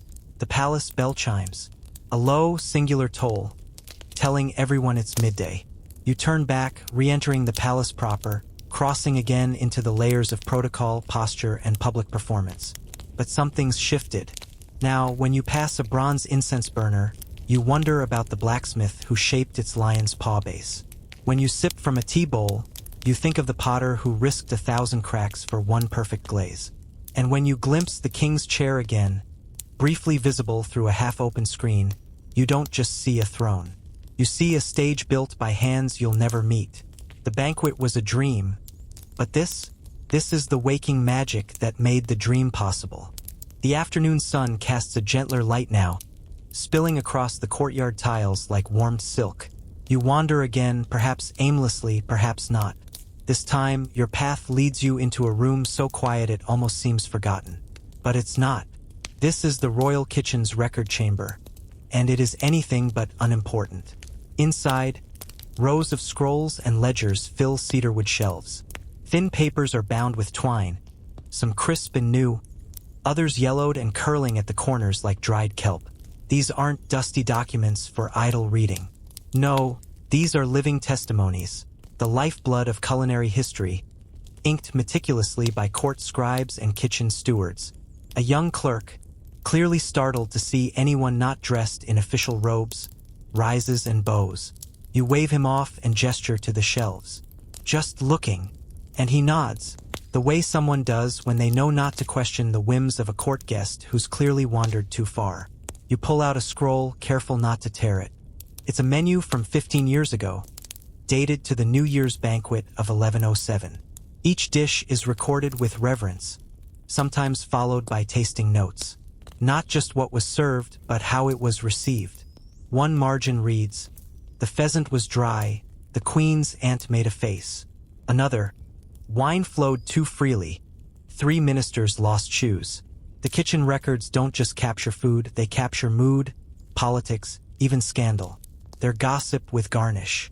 In another scroll, you spot a list of ingredients imported for the banquet mandarins from Jeju Island, sesame oil from the southern provinces, even dried fish rumored to have come all the way from Song Dynasty ports.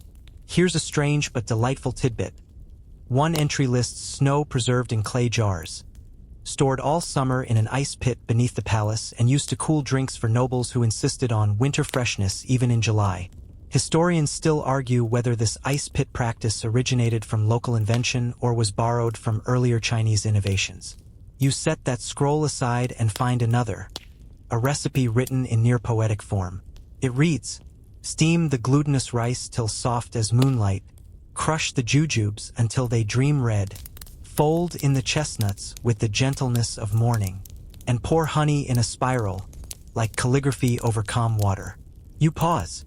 Even centuries later, the voice of a long-dead chef whispers through this rice-stained parchment. In one corner, a small illustration catches your eye. It's not official art. It's doodled by a bored apprentice maybe.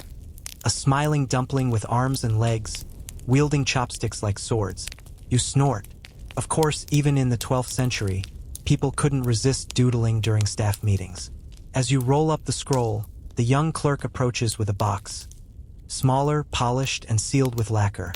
He opens it slowly, revealing a set of wooden flavor tokens. Each one is carved with the name of a dish and its evaluation. "This was how they tracked preferences," he whispers. "Green ink for approval, red for complaints, black ink for political tension." Wait, food as political tension? Apparently, yes.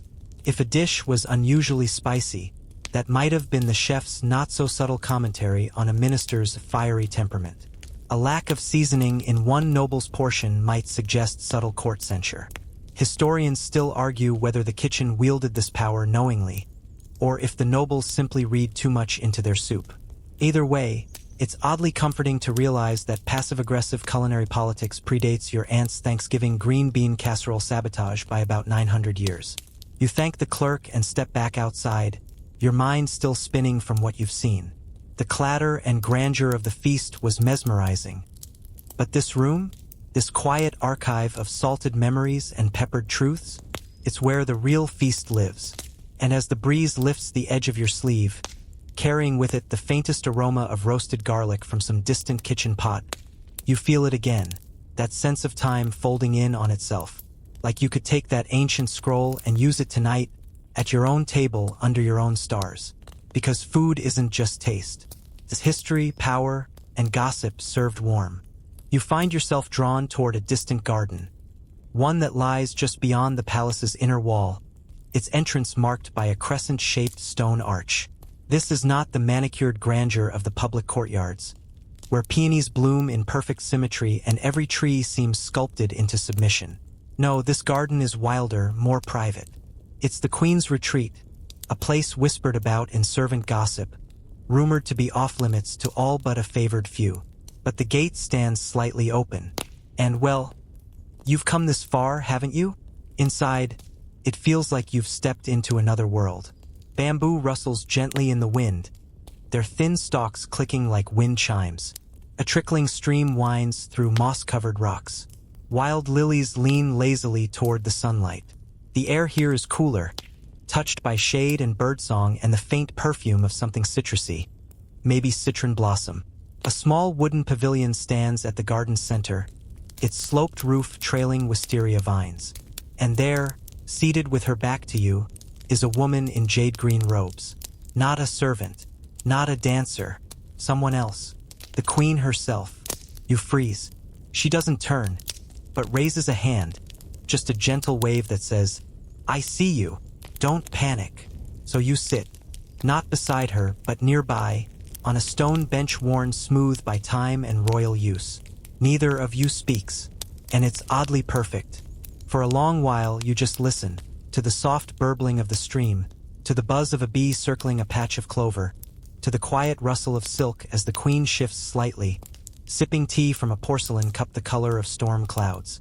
Eventually, she does speak. Her voice is lower than you expected, measured, thoughtful. Too much ceremony, she says, without looking at you. The feast last night, it was beautiful, yes, but exhausting. Do you know I changed robes 5 times? You smile because, yeah, that tracks. She continues, we are not statues. We are women, mothers, daughters. We feel joy, we feel hunger, but in the court we must be symbols first, people second. There's a pause as a butterfly drifts between you, golden wings shimmering. Then she leans slightly closer, her voice conspiratorial now. The pickled persimmons were my idea. The chef said no one would notice, but I knew they'd bring memories. And you remember them. Sweet, tart, strangely nostalgic. Food with emotional muscle. Here's the quirky bit. The queen, like many royal women of her time, kept her own secret flavor journals. Not officially recorded, of course, but hidden in the folds of courtly life. Recipes laced with personal memories. Dishes she'd insist on subtly including in public events. Food, for her, was a way to leave fingerprints on history that no one could erase. Historians still argue whether Goryeo queens had true agency in the culinary sphere or were mere figureheads in the royal household. Some claim they directed entire kitchens through coded instructions. Others believe their influence was exercised only through informal channels, like that tray of persimmons that just happened to show up at the table. You're about to ask her something, anything really, but she stands gracefully, brushing imaginary dust from her robe. Stay as long as you like, she says. Just don't feed the catfish. They've gotten spoiled. And with that, she disappears behind a bamboo screen, her footsteps fading like music at the end of a dance. You sit there a little longer, watching koi lays beneath the lily pads and dragonflies skim the surface like jeweled arrows. And for the first time since arriving, you feel something close to calm. This garden, this pause, it wasn't on the official itinerary. It won't be remembered in records or painted on folding screens. But it is part of the banquet, because the queen herself was part of it. And like those pickled persimmons, sweet, sour, unexpected, her legacy lingers quietly, just beneath the surface. You leave the queen's retreat in a sort of hushed reverie, like stepping out of a dream you didn't know you were dreaming. The garden scents, wisteria, citron, and dew-kissed stone, still cling faintly to your sleeves. You trace your steps along shaded walkways until you stumble upon a place both grand and oddly intimate, the hall of music and performance. If the banquet was the kingdom's soul served on silver plates, this hall is its heartbeat, steady, rhythmic, and very much alive. The hall's doors are open, and the sound of zither, flutes, and drums beckons you inside. Court musicians, no longer in ceremonial garb but still impeccable in posture, sit in semicircles rehearsing. A young boy plucks a gayageum, 12 silk strings stretched across polished wood. His fingers flutter like dragonflies. Nearby, a reed player tests out a mournful melody on a pyre, the sound rising like steam from a hot spring. Someone's tuning a drum, and the room vibrates with each low thrum, like the earth shifting in its sleep. You sit off to the side. No one minds. Musicians are used to being watched, and ignored, and remembered only when they strike a wrong note. It's a strange corner of court life, really. These performers were never quite nobles, but never entirely commoners either. They occupied a liminal space, decorated when needed, dismissed when not. Yet their presence shaped every court event. Their rhythms orchestrated the entire emotional palette of the feast. Think about it. Would that goose soup have tasted the same without the soft hum of bamboo flutes winding through the air? You recall a moment from last night's banquet when a singer began a ballad, her voice low, velvet rich. The hall had fallen utterly still, not out of command, but reverence. Even the rice wine stopped sloshing in cups. That song? It was likely a hyanga, a native Korean poetic form that flourished during the Silla and early Goryeo periods. The verses, often spiritual or philosophical, were sung to melodies now long lost to time. And here's your fun fact. Some hyanga were used to honor the spirits of fallen warriors, others to flirt, discreetly, with court lovers. A little fringe trivia for you. Legend tells of one Goryeo musician who composed a piece so emotionally devastating that it made a monk cry. a general renounce violence, and a palace dog howl for 3 days straight. That's probably exaggerated, unless the dog was especially cultured. Historians still argue whether court musicians composed their own works or were simply repeating state-approved repertoire. Some say gifted players earned enough prestige to influence royal mood, and thus policy. Others argue they were glorified background ambience, no more powerful than a well-placed lantern. But right now, watching this rehearsal unfold, you're struck by their quiet intensity. These aren't just performers. They're narrators, mood makers, memory shapers, and most of all, carriers of culture. One older musician catches your gaze and gestures for you to come closer. You hesitate, but curiosity and a little flattery wins out. He hands you a jangu, an hourglass-shaped drum with stretched animal skin. Then he smiles the way teachers do when they know this will be funny. He taps twice. You tap twice. He nods. He taps once, then twice. You mimic. He nods again. Then suddenly he speeds up. The rhythm goes wild. You flail. The drumstick slips. You accidentally whack your own ankle. Somewhere a flute player snorts. The whole hall laughs softly, but kindly. You bow dramatically, acknowledging your defeat. It's fine. You're not here to master rhythms. You're here to feel them. And for a moment, you're part of something ancient, playful, and alive. As you exit the hall, the music follows you like a scent, light, haunting, unfinished. You wonder how many banquet guests last night even noticed the musicians' subtle shifts, their invisible choreography of tempo and tone. You did, and now you know that the feast wasn't just about what filled your belly. It was about what hummed through your bones, what made your heartbeat match the rhythm of a 1,000-year-old drum. The corridor beyond the music hall is narrow, half-lit by paper lanterns swaying in the late afternoon breeze. Their light is soft, amber-tinted, casting gentle shadows that seem to breathe along the walls. You wander quietly now, away from the rhythm and revelry, until you enter a space that feels different. This is the antechamber of etiquette, a modest room lined with scrolls, embroidered wall hangings, and rows of lacquered boxes. It smells faintly of ink, rice paste, and sandalwood. There's a tension here, not dramatic, but constant, like walking into a room where someone just finished adjusting all the silverware by hand. Twice, you take a seat on a small cushion, just as two young attendants sweep in carrying flat trays stacked with instruction cards. A third one bows, then picks up a scroll to begin reciting from memory. It hits you slowly, like steam rising from a tea bowl.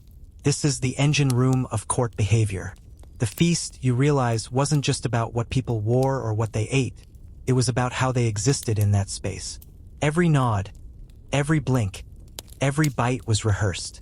Yes, welcome to the stage play that was a Goryeo court banquet. Scripted, choreographed, and painfully beautiful. The scrolls detail rules on seating hierarchy, how to address nobles based on their maternal lineage, and, get this, the proper wrist angle for lifting a spoon. 45 degrees. Any more, and you're basically a barbarian. There's a particularly specific section on wine etiquette. Here's the short version. You never pour your own drink, always offer two-handed, and bow slightly when receiving. If you're of a lower rank, you sip while facing slightly away from your superior. If you're of equal rank, you clink cups gently. No sloshing, no enthusiastic cheers. If you're above someone, you just raise the cup, slowly, and drink while maintaining eye contact like some sort of passive-aggressive hawk. There are even rules for laughter. Loud guffaws? Unacceptable. Delicate chuckles that end with a covered mouth and downcast eyes? Perfect. Try it. You'll feel ridiculous, but also oddly regal. Here's the quirky tidbit of the day. Court ladies were trained to cry silently. Yes, actual silent weeping was part of the emotional etiquette curriculum. If your father lost political favor and was exiled, a single tear, strategically deployed during dessert. Historians have found poetry praising such dignified sorrows. And no, that's not a band name, but it absolutely should be. As you flip through one of the etiquette cards, you stumble across a tiny ink diagram of a bowing protocol grid. A full seating chart with little arrows indicating who should bow to whom and how low. It looks like a royal version of Twister, but with more injuries to pride than joints. Historians still argue whether these rules were strictly enforced or more like guidelines that only mattered if someone wanted to shame you. Some accounts suggest palace spies, called mimsing, watched from the rafters during banquets just to catch slip-ups. Others claim most of the rules were ignored by those secure in their power and only enforced against newer, more vulnerable nobles. But here's the thing. In an environment where power could shift faster than a flipped rice cake, knowing the rules was a weapon, and following them flawlessly, a dance more precise than any fan performance. One scroll tells the story of a minister's wife who rose rapidly in influence not through bribes or family ties, but because she had impeccable posture. She never spilled broth, never spoke out of turn, and was once praised for how elegantly she declined a second dumpling. That's either masterful restraint or the saddest dinner party ever. You decide. You suddenly remember that moment at the feast, when a noblewoman slightly repositioned her sash before sitting. It seemed like nothing. Now you realize it was a signal. Everything was a signal. Even your own behavior as a guest last night. Every bite you took, every pause, every glance had meaning. You just didn't know the language. But now you're starting to learn the dialect of the silk-sleeved elite. And maybe that's what makes this whole courtly world so mesmerizing. It's not just about luxury or spectacle. It's about intentionality. Nothing is accidental. Everything, from the soup temperature to the tilt of a fan, was orchestrated. You bow as you leave the chamber, just in case someone's watching. And hey, your wrist angle? Flawless. You step out of the etiquette chamber feeling strangely competent. Like maybe, just maybe, you could survive another court banquet without accidentally insulting an elder or spilling soup in someone's lap. You follow a breeze down a curved hallway that opens into another space entirely, the royal buttery and pantry. Yes, this is where the magic happens. Not the glamorous, fire-crackling, ladle-spinning spectacle of the main kitchen, but the quieter, cooler, better organized nerve center of the palace's food logistics. Think of it as the medieval Korean version of backstage craft services, but with significantly more fermented fish sauce. It's cool in here. The walls are thick, carved partly into the earth to trap the mountain air. Rows of clay jars line the room, ongi vessels, each one sealed with cloth and wax.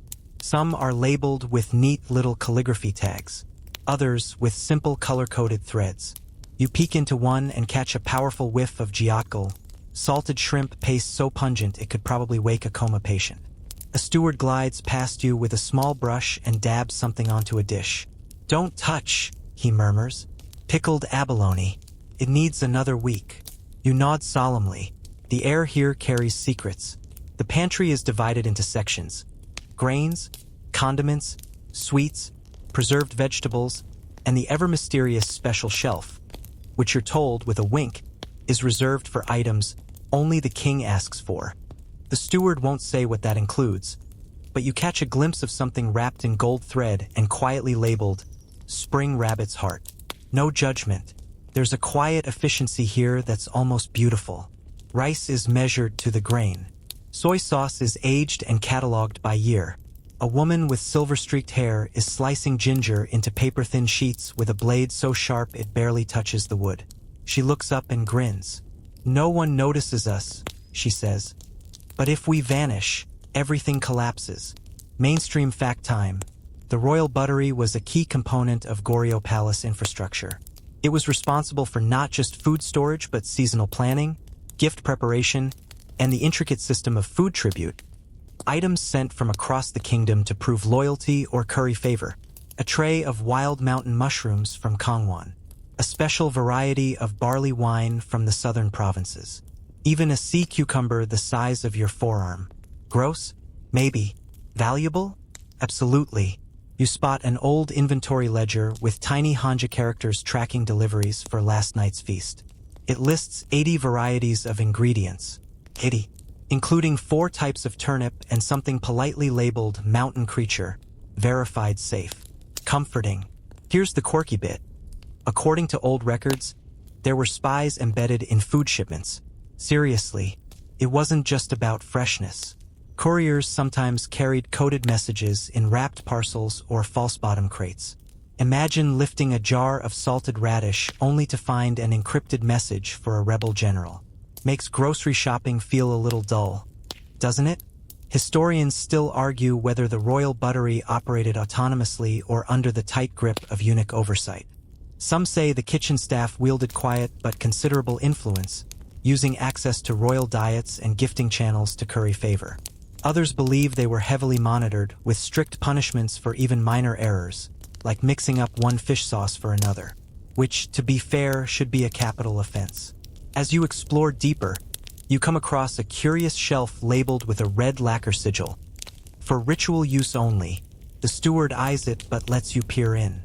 Inside are rare ingredients. Red beans soaked in moonlight, yes, moonlight, shards of sea ice from the northern islands, and a powder said to be made from ground deer antler. These weren't part of the everyday banquet. These were for ancestral rites, offerings to those who had come before. There's something humbling about that. Even in a space devoted to luxury and indulgence, there's a thread connecting it all back to reverence, to memory. And maybe that's what this pantry really is. Not just a larder, but a memory vault. Every jar and packet tells a story of where the palace has been, who's been honored, what's been lost and savored. You leave slowly, nodding to the ginger-slicing woman as she continues her quiet ballet. Outside, the sun has begun to dip, painting the sky with peach and plum hues. The feast may be over, but its roots are deeper than you thought. They run through every salted plum, every fermented anchovy, every jar that hums with time and intention. And next time you open your fridge, you'll wish your leftovers came with half this much soul. You follow the scent of fresh pine and something faintly smoky, not unpleasant, like the echo of a just-snuffed candle. The hallway opens to a walled courtyard filled with long tables, open crates, and a slow-moving assembly of staff bustling with quiet purpose. Welcome to the banquet breakdown crew, the unsung heroes who clean up the glitter without ever stepping into the spotlight. This isn't a glamorous scene. There's no silk, no music, no delicately posed dancers. Just sweat, calloused hands, and the occasional muffled curse when someone drops a stack of bronze bowls. And yet, it's mesmerizing. A whole ecosystem in reverse, unbuilding what took days to prepare. You watch as attendants carefully unwrap the flower arrangements, each petal inspected and catalogued. Some of these blooms, a young clerk tells you, came from the royal greenhouse. They'll be preserved or pressed into scrolls. Even the flowers have afterlives. One table is entirely dedicated to utensils. Pairs of lacquered chopsticks are lined up and gently wiped with lemon water. Spoons are polished with ash paste, their handles burnished to a quiet gleam. They're sorted by type, by usage, by proximity to royal fingers. Some go into locked chests, others into open trays destined for repeat service. The careful choreography continues as trays are stacked, cloths are steamed, and leftovers are whisked away, not discarded, but redirected. Here's your mainstream historical fact. Leftover food from royal banquets was often distributed among lower-ranking palace staff, including musicians, scribes, and stable workers. This wasn't just an act of generosity, it was part of a structured reward system. A particularly good performance might earn you a slice of royal duck. A demotion? Hello, turnip rinds. Now for your quirky tidbit. There's a court record noting that during one winter banquet, a crate of royal sweets was mistakenly sent to the falconry yard, resulting in a dozen warhawks developing an unexpected taste for honey chestnuts. The falconers weren't amused. The birds? Absolutely thrilled. In one corner of the courtyard, you see two older women meticulously scraping candle wax off a set of brass candelabras. Their movements are synchronized, almost meditative. They don't speak, but you get the sense they've worked side by side for decades. Maybe longer. One hums softly, an old lullaby you can't quite place. This cleanup isn't rushed. There's no flurry, no chaos, just deliberate care, as if the objects themselves need to be reminded that their work is done, that the show is over, for now. And while the others sort, scrub, and pack, a scribe sits cross-legged on a low bench, compiling the post-banquet report. That's right, this isn't just a how'd it go debrief. It's a detailed, painstaking log of every course served, every guest who arrived or didn't, every mishap, and every compliment. If Lady Co was seen picking mushrooms out of her soup, logged. If Lord E spilled pear wine on his sleeve, noted. The feast may be gone, but the paper trail lasts forever. Historians still argue whether these reports were used to fine-tune future banquets or to quietly settle political scores. Some believe the scribes wielded soft power, able to praise or diminish a noble's influence with a well-placed adjective. Others think these logs were more bureaucratic flotsam, destined to sit unread in palace archives. Unless something dramatic happened, like a hawk sugar rush incident. You peer into a small side tent where two young boys are sorting cloth napkins by embroidery pattern. They laugh, exchanging impressions of noble guests. One mimics a courtier's exaggerated bow. The other mimics the queen's dignified yawn. You stifle your own. Nearby, a cook lifts a massive bronze pot to reveal a thick golden crust at the bottom, the glorious aftermath of steamed rice. He scoops some out with reverence and whispers, "The best part." He hands you a bit. It's nutty, crisp, faintly sweet. Nurungji, they call it. An accidental treasure. Crunchy history. Even in the winding down, you find culture embedded in every detail. Someone's folding the silken menu scrolls, wrapping them in protective sleeves. They'll be archived, added to a collection stretching back decades, maybe even centuries. Every feast becomes part of a living ledger. The court's memory is long. Yours is catching up. As the sun finally drops behind the palace walls, the courtyard glows with lantern light. The last of the crates are sealed. The final tea bowls are stacked like sleepy soldiers returning from war. And the staff, faces shiny with sweat, hands nicked from haste, pause, exhale, and smile. Not because it's over, because they pulled it off. Because under all the splendor and silk and song, this was a team effort, a living organism, 1,000 hands orchestrating a single shimmering illusion. And now, reset, rewind, ready for the next royal appetite. You walk away with a newfound respect. The glamour you admired before? It's real, but it's earned, one scrubbed pot and folded napkin at a time. The moon has risen now, low, white, and heavy like a peeled lychee hovering just above the rooftops. You drift through the palace grounds, following the scent of ink and age-worn parchment.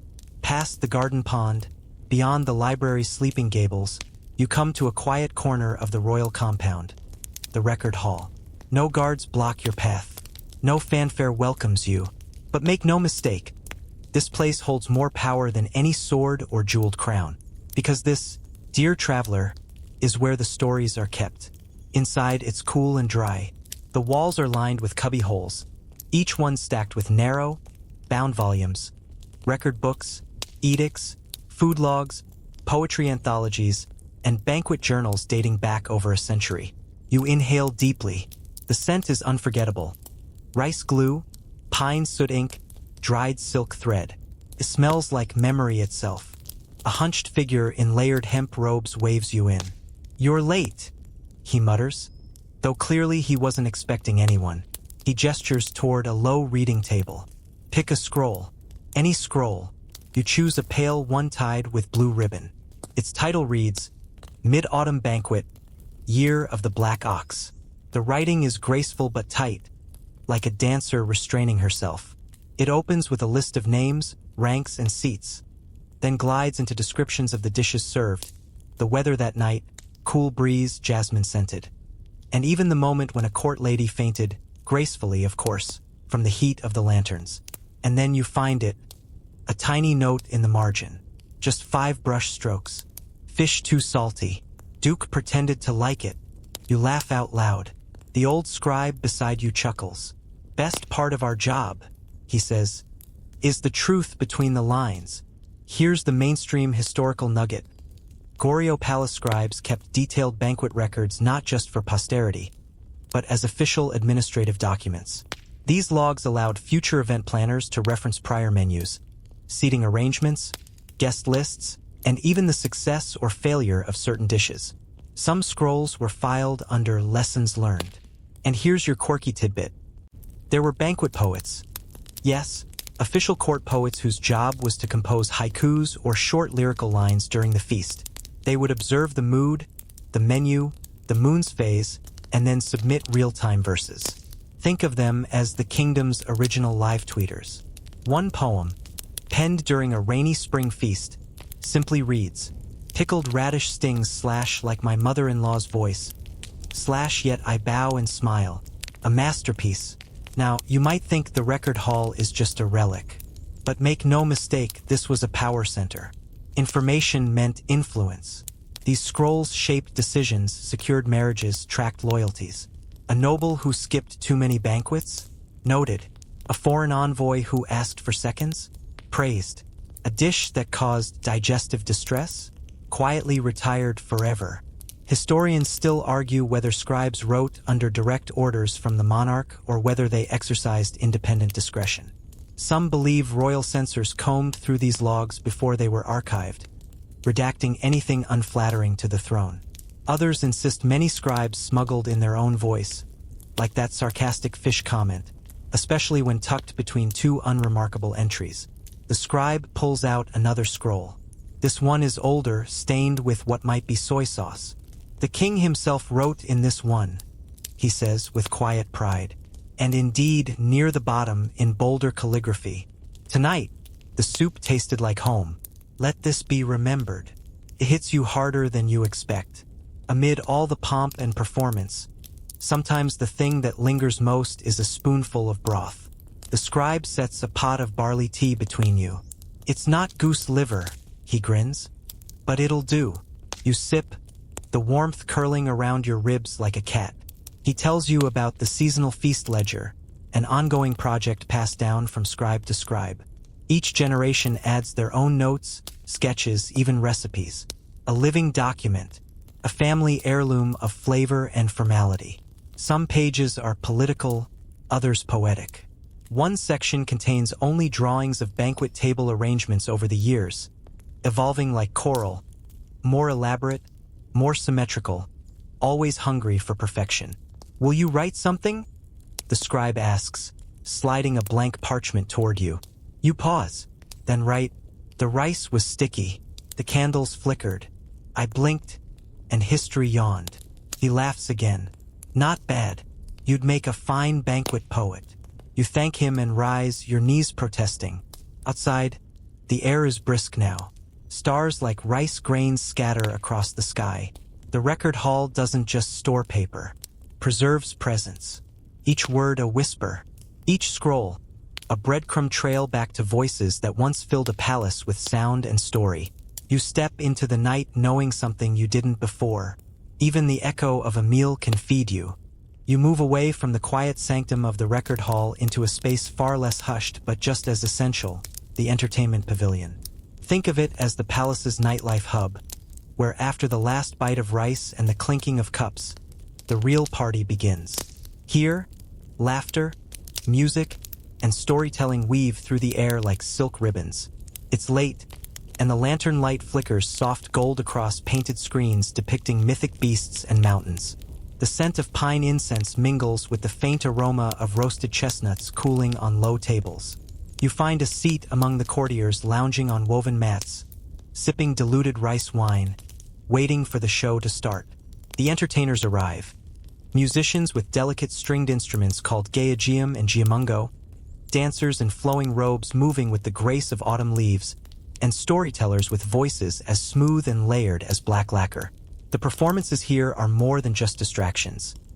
They're an essential part of the banquet's rhythm, setting moods, honoring guests, and sometimes delivering subtle political messages hidden in allegory and metaphor. Mainstream history tells us that music and dance at Goryeo court banquets weren't just for fun.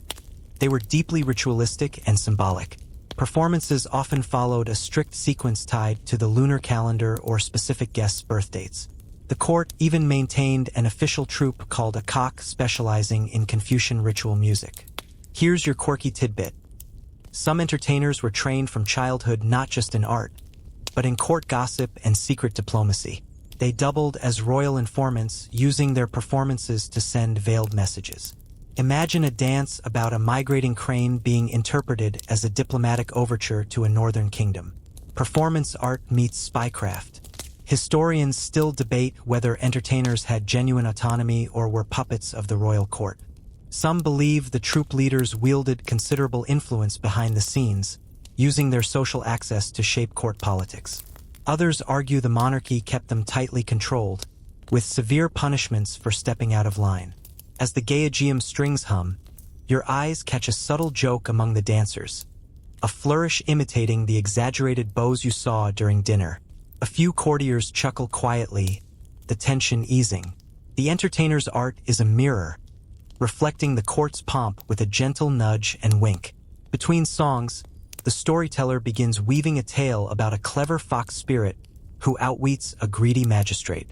The story's humor is biting yet respectful, a reminder that even in a world of silk and ceremony, there's room for laughter, and perhaps a bit of rebellion.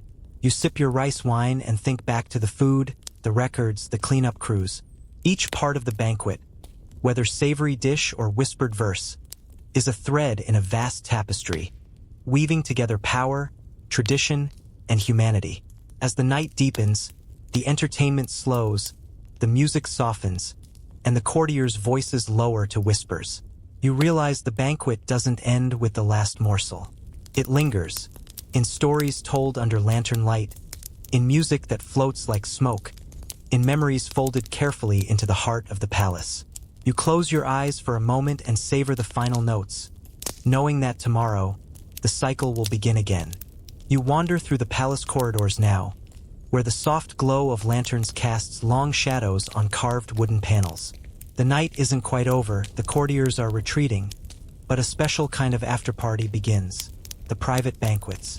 These are more intimate affairs, away from the prying eyes of the main hall and its endless protocol. Picture this. A dimly lit room draped with embroidered silks, low tables arranged in a circle, and a select few, trusted advisors, favored nobles, or even royal family members, gathered for whispered conversations and carefully curated dishes. Unlike the grand feasts, these banquets shed their formal armor. The food is more experimental, more daring. Rare ingredients are brought out, sometimes with origins so secret that even the kitchen staff are sworn to silence. The wine flows freer, stories grow taller, and laughter, sometimes nervous, sometimes genuine, ripples through the room. Here's your mainstream fact.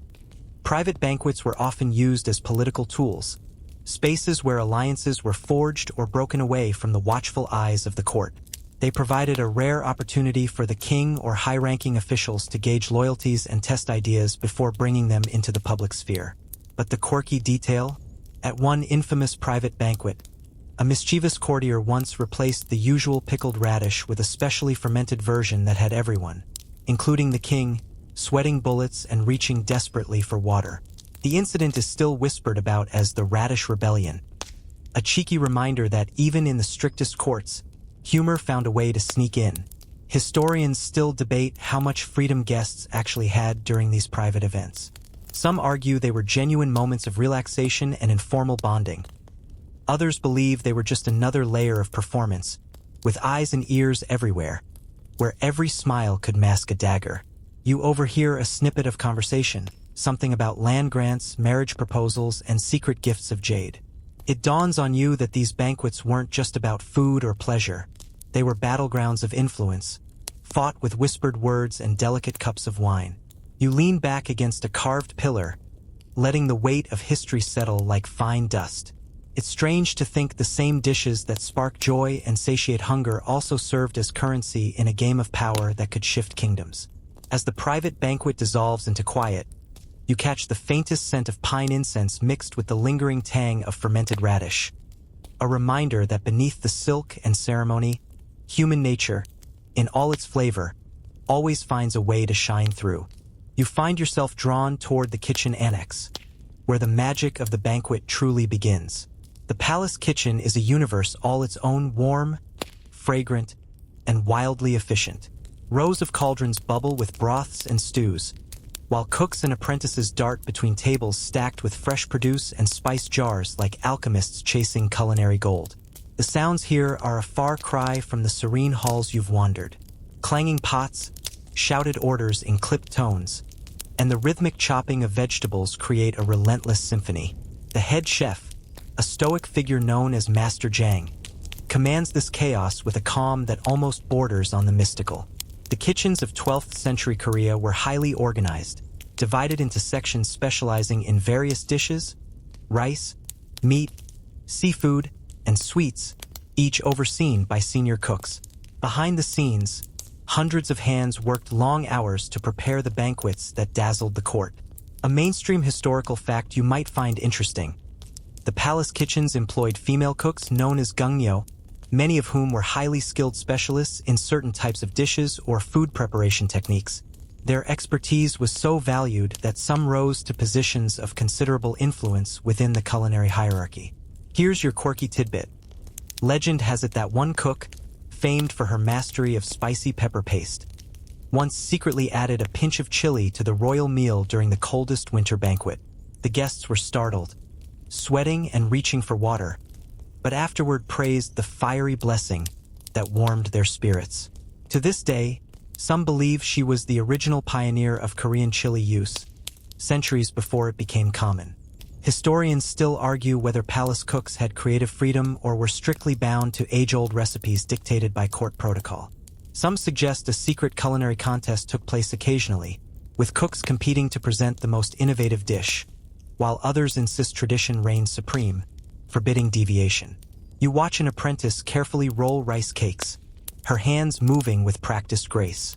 She tells you in hushed tones that every grain of rice is a promise of prosperity, longevity, and harmony. You nod, savoring the deep connection between food and meaning that underpins the banquet. As the evening progresses, trays loaded with delicacies are carefully arranged, garnished with pine needles, jujubes, and chrysanthemums. Every detail matters. The colors must please the eye, the textures delight the tongue, and the aromas invoke nature's bounty. In the kitchen's dim light, you glimpse the human heart of the banquet. A collective effort, a delicate dance of tradition and innovation, sweat and patience. It's a secret world of flavor and fervor, hidden behind polished floors and embroidered robes. And you realize something important. Without this bustling hub of creation, the glittering court would be nothing but empty ceremony. You drift away from the fragrant chaos of the kitchens and find yourself in a quieter space. The herbal apothecary, tucked just behind the palace's eastern wing. Here, the banquet's unseen guests mingle. Jars of dried roots, powdered spices, and mysterious herbal concoctions, each waiting to be transformed into elixirs of health, stamina, or maybe just a little bit of royal swagger. You watch as a court herbalist carefully crushes ginseng and mixes it with honey and fermented plum juice, crafting what might be the medieval version of a royal energy drink. The smell is earthy, sweet, and slightly medicinal, like a spa day mixed with a kick in the pants.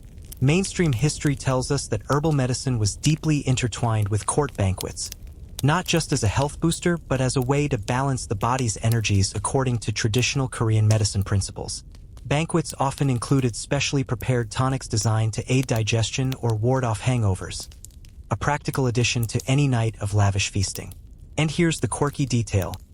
One particularly ambitious herbalist was rumored to have concocted a love potion for the king's favorite consort, mixing exotic herbs with honey and a dash of fermented rice wine.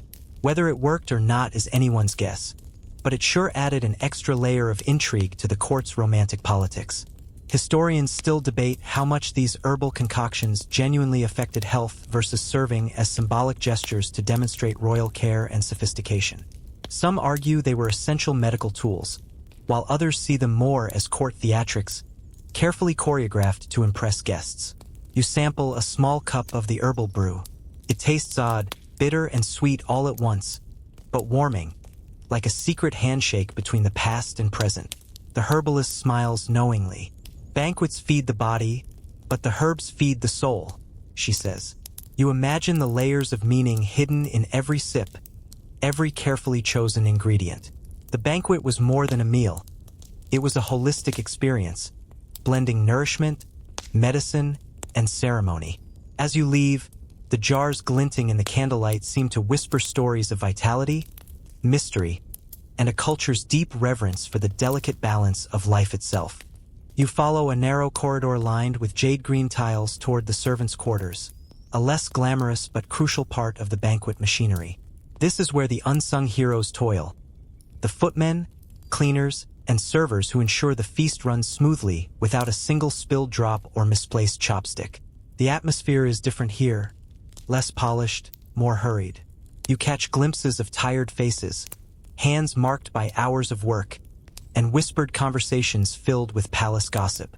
Despite the relentless pace, there's a quiet pride in the way these workers move, a rhythm honed by years of practice. A historical fact: palace servants were often recruited from lower classes or even slaves, but could earn favor and sometimes freedom through loyal service. Their role in banquets was essential, from carrying dishes to managing seating orders, and their efficiency could make or break the event's success. Here's a quirky tidbit. Some servants specialized in what was called silent service, moving like shadows around the banquet hall, refilling cups, and clearing plates without interrupting conversations or performances. Legend has it that these ghost-like waiters were trained in a unique form of communication using subtle hand signals and even foot taps. Historians still argue about the social mobility available to palace servants. While some rose through the ranks, gaining respect and even influence, others remained trapped in rigid hierarchies. This tension adds a human complexity to the otherwise glittering court life. You pause to watch a young server carefully balancing a tray loaded with tiny bowls of fermented vegetables. She smiles briefly when she notices your attention, a fleeting moment of connection in the palace's endless bustle. The banquet's success depends as much on these quiet, unseen figures as on the king's guests or the royal chefs. They embody the heartbeat beneath the silk and gold, a testament to human endurance and dedication. You leave with a newfound respect for the backstage world, knowing that every grand feast owes its grace to the hands that rarely touch the spotlight but never drop the ball. You step back into the great banquet hall, now quieter, the echoes of laughter and clinking cups faded like a dream. But your journey isn't quite over. You notice a subtle but vital detail: the banquet seating arrangements, a silent language of power, respect, and hierarchy. Imagine a map painted with invisible ink, where every seat has meaning. The king sits at the center, naturally, elevated on a low platform, surrounded by his most trusted ministers and favored nobles. Each seat radiates status, with distance and orientation carefully calculated to reflect rank and relationship. Mainstream historical records show that seating at Goryeo banquets was governed by rigid Confucian principles, ensuring that social order was maintained even in moments of celebration. The placement of guests was a political statement as much as a practical necessity. Quirky but true, guests sometimes brought their own cushions or carved personal symbols into their seats, a quiet way to claim identity and status. Some even commissioned secret compartments within the seat backs to stash gifts or messages, turning seating into a game of espionage. Historians still debate whether seating was solely about hierarchy or if it also allowed for subtle social maneuvering, like seating rivals near each other to keep them in check or placing allies strategically to foster alliances. You observe the empty seats, picturing the complex dance of bows, glances, and whispered words that would have taken place just hours before. Every seat is a stage, every posture a carefully practiced move. It's strange to think that where you sit at a dinner party today might be trivial, but here it was a matter of life, influence, and legacy. The banquet was not just about food. It was theater, politics, and power wrapped in silk and ceremony. You feel the weight of history settling in your bones, a reminder that in every culture, the simple act of sharing a meal carries far deeper meaning than just the taste of the dishes. You follow the faint echo of footsteps leading to the palace gardens, where the banquet's atmosphere softens into something almost dreamlike. Here, after the main feast, guests often strolled among blossoming flowers and winding paths, continuing conversations under the stars. The gardens were carefully designed to complement the banquet's themes, symbolizing harmony between nature and court, impermanence and renewal. Stone lanterns cast gentle pools of light on mossy stones, while the soft rustle of bamboo leaves fills the night air. Occasionally, a gentle breeze carries the scent of jasmine or plum blossoms. Mainstream history notes that garden walks after banquets were more than leisurely diversions. They served as settings for philosophical discussions, poetry recitals, and quiet diplomacy. These strolls reinforced social bonds away from the rigid formality of the dining hall. Here's a quirky detail. Some banquets included lantern riddles, a playful game where guests guessed poems or sayings written on paper lanterns. It was a beloved pastime that tested wit and knowledge, breaking the formal atmosphere with moments of laughter and friendly competition. Historians still debate whether these garden moments were truly relaxed or if they were extensions of the banquet's performance, where even casual conversations were measured and meaningful. You imagine the courtiers in flowing robes, lanterns in hand, their faces illuminated softly as they weave between blossoms, discussing the empire's future or reciting lines of verse with delicate smiles. It's a magical interlude, where the night deepens and the burdens of rank momentarily lift.